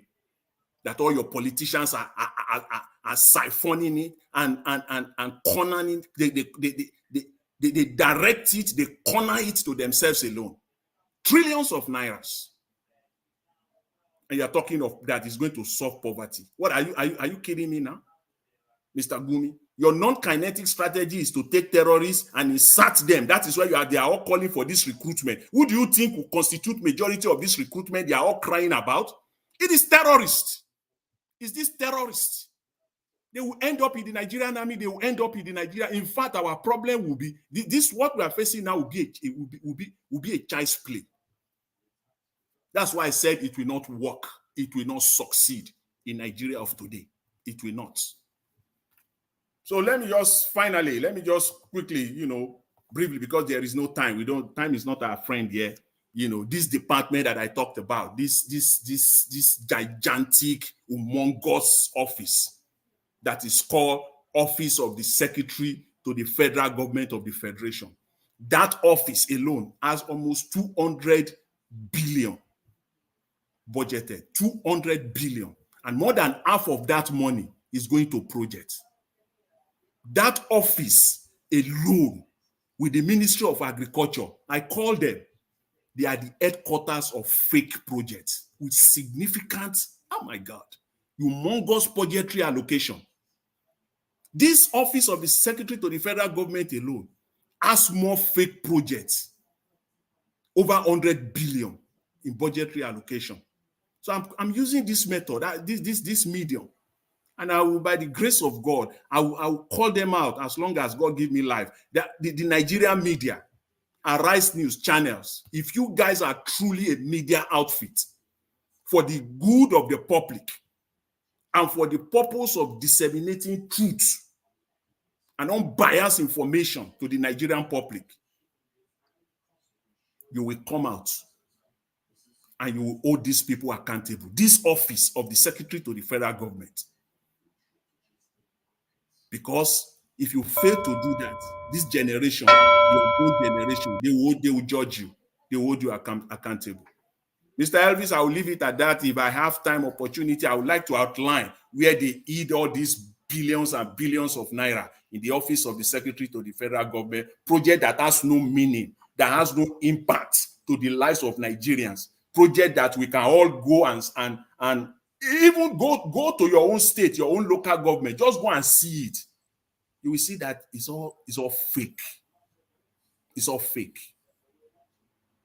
If that office is what does it tell me? The Office of the Secretary to the Federal Government, what has that office got to do with building of schools and primary schools and secondary schools in Nigeria? Please, somebody should tell me. Somebody should please tell me what that office has to do That office is responsible for the borders. I don't know. We have immigration. They also inserted billions of naira for border control. But we have immigration, but we have customs. So why is the office of the Secretary of the Government again enjoying this humongous allocation again for border control?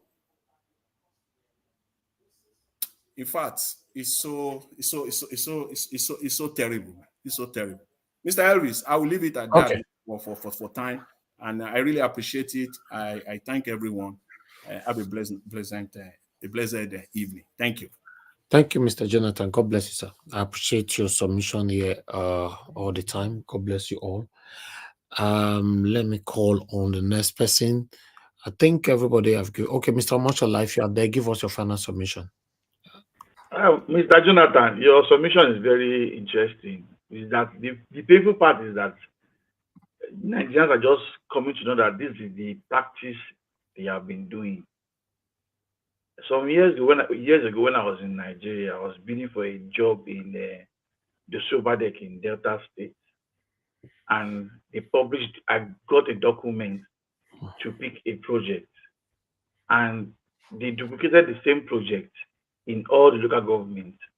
And I checked all the years they've been writing budget for the past 4 years under that government. The same project was being printed out for people to do, and money was given out. At the end of the morning, at the end of the day, I went to one of the sites that was in my village. I got to the place. It's an abandoned project that has been given them 4 years ago, but nobody did it. This practice, what we are all shouting about the federal government, is only the federal government is doing it. Mr. Moshala, please, yes. Please, if I've been interrupted for 10 seconds, see, can I go ahead? Yeah, go ahead. Yeah. See, the point you made now is what I'm talking about, because I'm doing my work. I took the 2022 budget and this one that they've just passed, in that office of the Secretary to the federal government, Nigerian, guess what? Is copy and paste. And they call it new project. Now, Mr. Jonathan, if you check for the next... They just copy it and paste it. Now, the amount they change it. That's a place you check. If you find out there, for the past 8 or 12 years, that same project has been circulating every year. So I'm not surprised when we see all these things. There was a person that came from Nigeria recently. He doesn't know me, I don't know him, but he stays in Warri.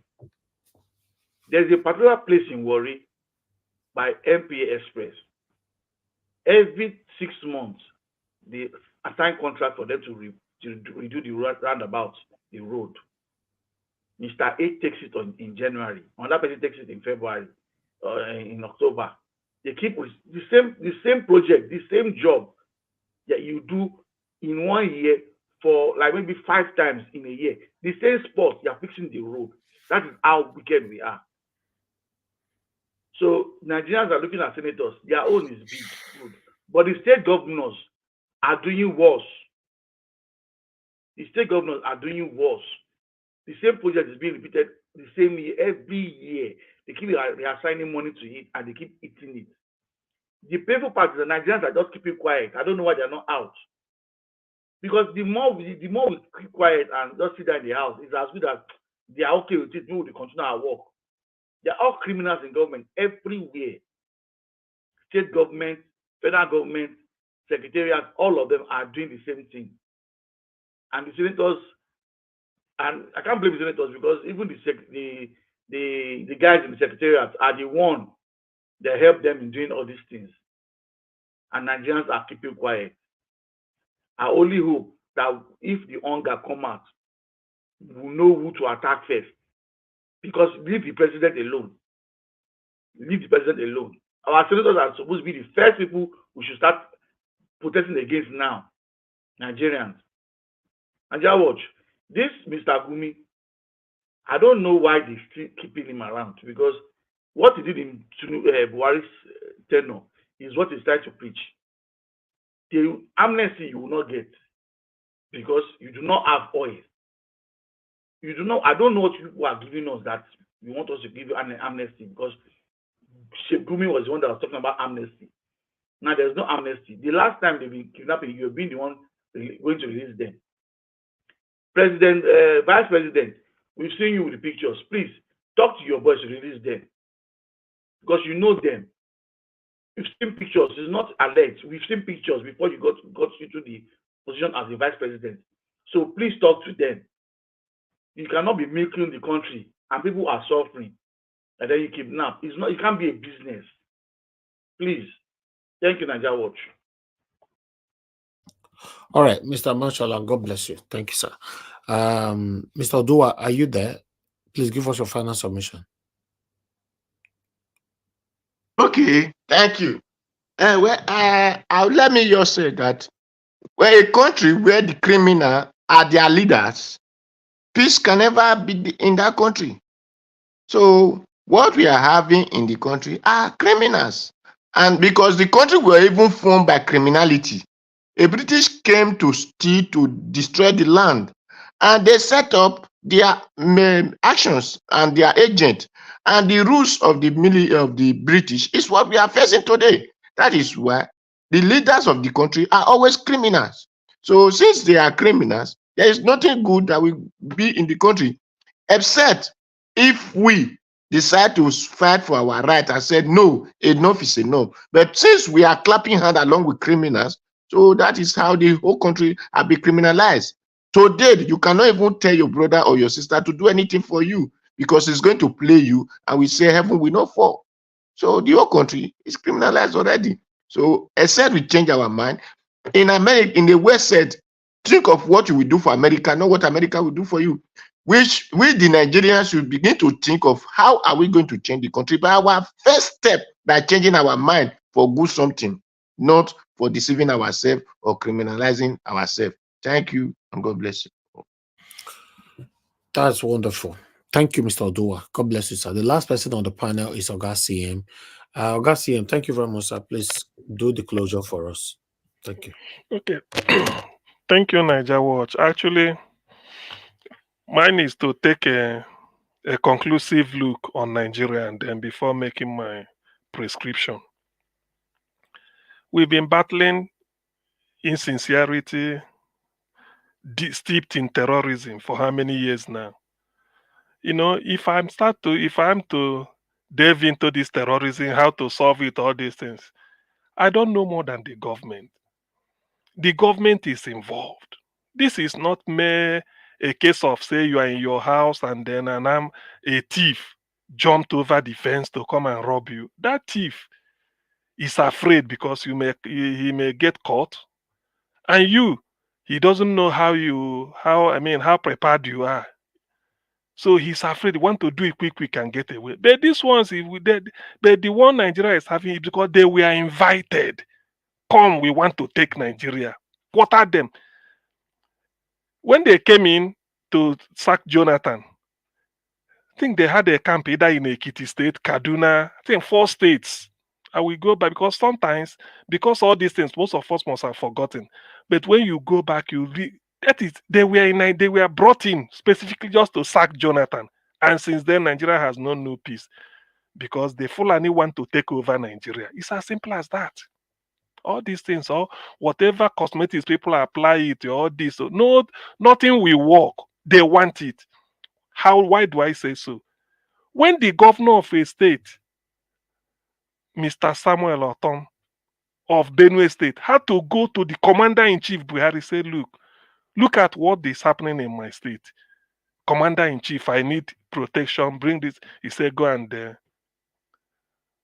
accommodate them in your state. They are your brothers. Terrorists. Now, when the thing was getting out of hand, because of the massacring people in Benue State, Afenifere led by Payo Adebanjo, Ohaneze Ndi Igbo led by Nnianwudu, PANDEF, Pan Niger Delta Forum led by Edwin Clark, and the Middle Belt Forum led by what is this man's name? The name keeps escaping. They visited. Payo Adebanjo told the media, he was talking in the interview. He said Otom gave him a letter written by Funam Fulani nationalist movement that they must take over Benue, that they're after him. So these are the issues. Forget about these are issues. These are the foundation.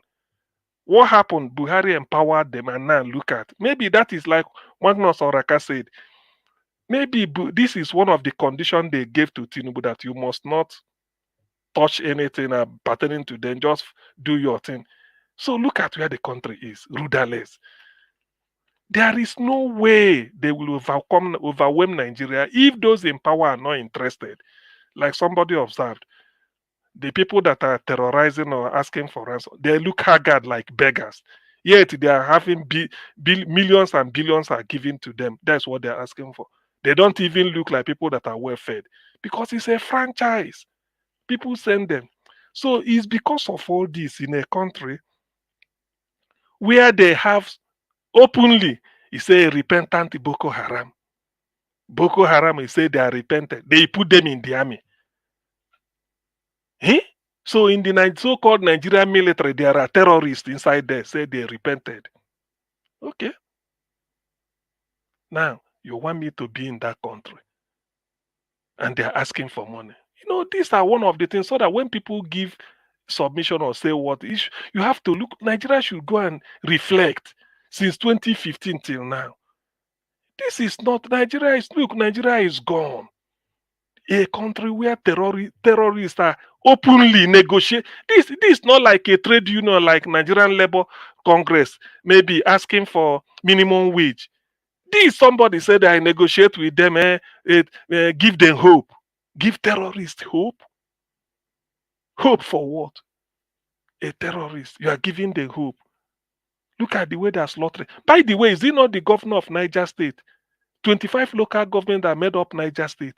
He said 12 are having ISIS flag flying there. Am I making it up? These are one of all this. Even Peter Obi said it during his campaign so all the, you see, when these type of things are here, so I wonder the solution.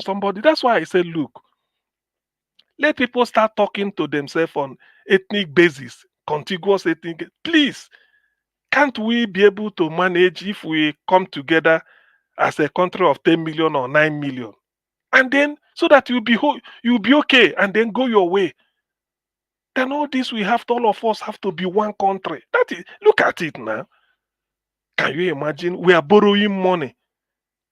We are borrowing money to fund 28.7 trillion budget.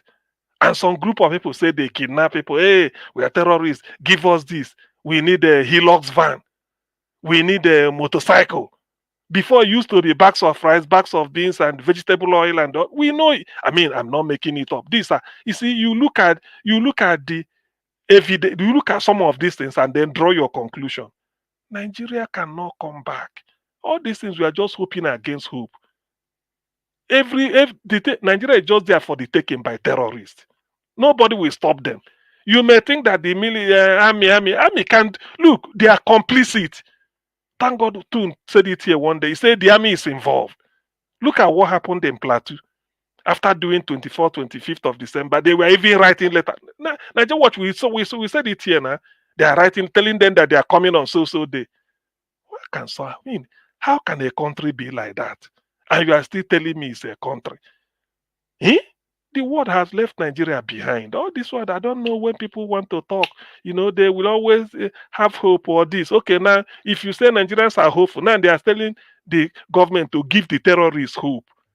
He advocates for softer approach with terrorists. I never heard that a terrorist, you can handle them with kid glove. I've never heard it.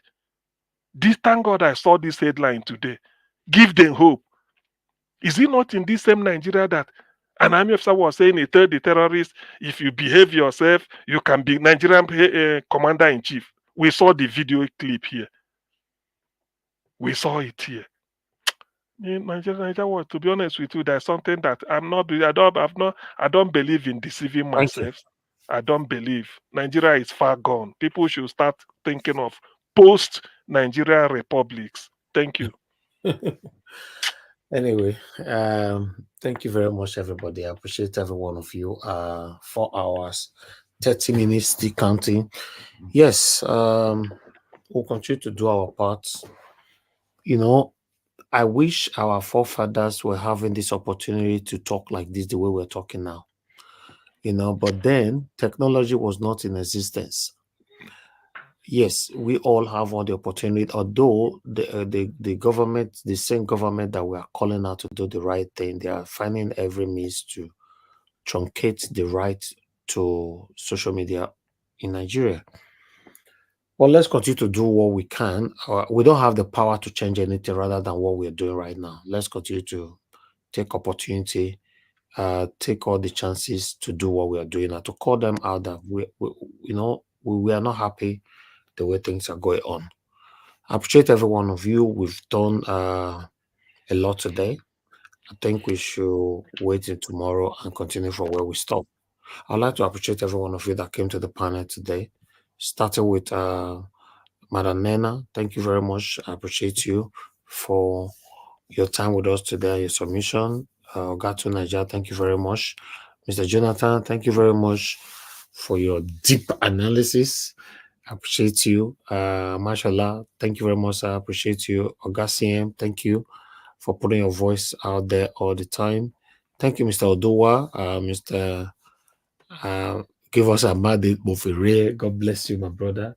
I appreciate every one of you that came into the panel today. I'd like to appreciate those of you that called into the show, starting with a lot of you called in Shimize, Oga Shimize, thank you. Madam Origin, Madam Love, God is my strength, and many others that called in. Now God bless you, my people. Then those of you that supported the channel today, I'd like to quickly mention your names again. I appreciate you all, starting with Peter Ife, Sagbavo Kwara, Grant, Spiritual Happiness, Ike, Martin, Benjamin, Sahari, Obi Oshoko, and Peggy Muddy. And God bless you now for me, my people. I appreciate your encouragement, your support. Your pocket never ever run dry. Thank you, my wonderful people. While the people in the comment section, started with Mother of All Mommy Diaspora. Thank you very much, Mommy, for all you do, for being here with us every blessed day. I appreciate you very much, and I love you so much. Thank you very much, Madam Iris Finance. I saw you earlier on there. Thank you for all you do. I appreciate you, Martina Abasu TV. I saw you as well. Thank you very much. I appreciate you, Madam Patricia Tagbujumi. We miss you on the panel, ma. Thank you very much for all you do. Thank you very much, Oga Chris. I appreciate you, sir. Thank you. And I appreciate Ray Abwa. I can see right there, Anthony Ola, and many, many others. Oriomi Abdul, Comfort Bebe, and many others right there. God bless all of them, my wonderful people. We've come to the end of this broadcast. Henry, we can see right there. Thank you. Thank you. Fighters Akwebele, thank you. Yes, Madam Ame Bright just coming in. Thank you very much, ma. I appreciate you. Anyway, my people, we've come to the end of this broadcast. I'll join you guys again tomorrow by 6 p.m. Nigerian time. By God's grace, you guys be praying for us to continue to gather the strength, the energy, the enthusiasm to come here every day for you. You know, it's a collective effort. And God bless you, my people. Please, before you leave, help us to press on that like button, help us to share. You know, also for those of you that are going to be playing back this video later on, also press on the like button, press on the join button. The join button is the membership button. Click on it, join our membership button, and also click on the super thanks and subscribe to our channel. Hit the notification bell to be notified whenever we are here, so that we can interact like we are doing right now. Yes, and if you are new to this channel, it's your first time to the channel, you're not sure what we're doing here, although the description is there, but we also like to verbally talk about it every day. This is a channel we created to call out our government to do the right thing. Yes, we are not here fighting anybody. Rather, we are demonstrating our constitutional right to pour our plight through this platform to call out our government to do the right thing, Like me personally, since I was born, I've never seen anything right done in Nigeria by our government. Although I see some of our elderly brothers and sisters or mothers and fathers saying that, yeah, Nigeria used to be very, very good and all that. But for me, I've not experienced it.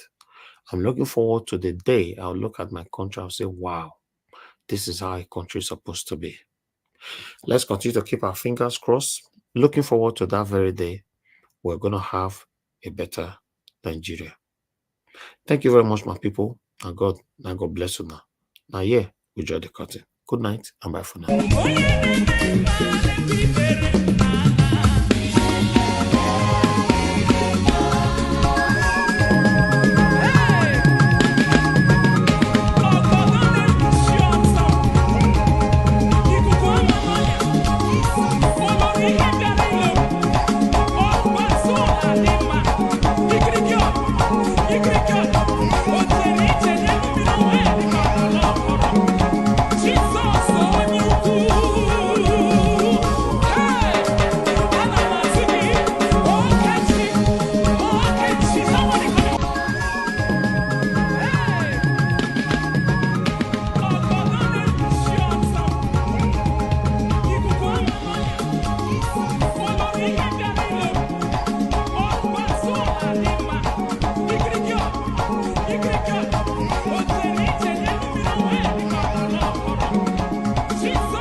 Ikrika,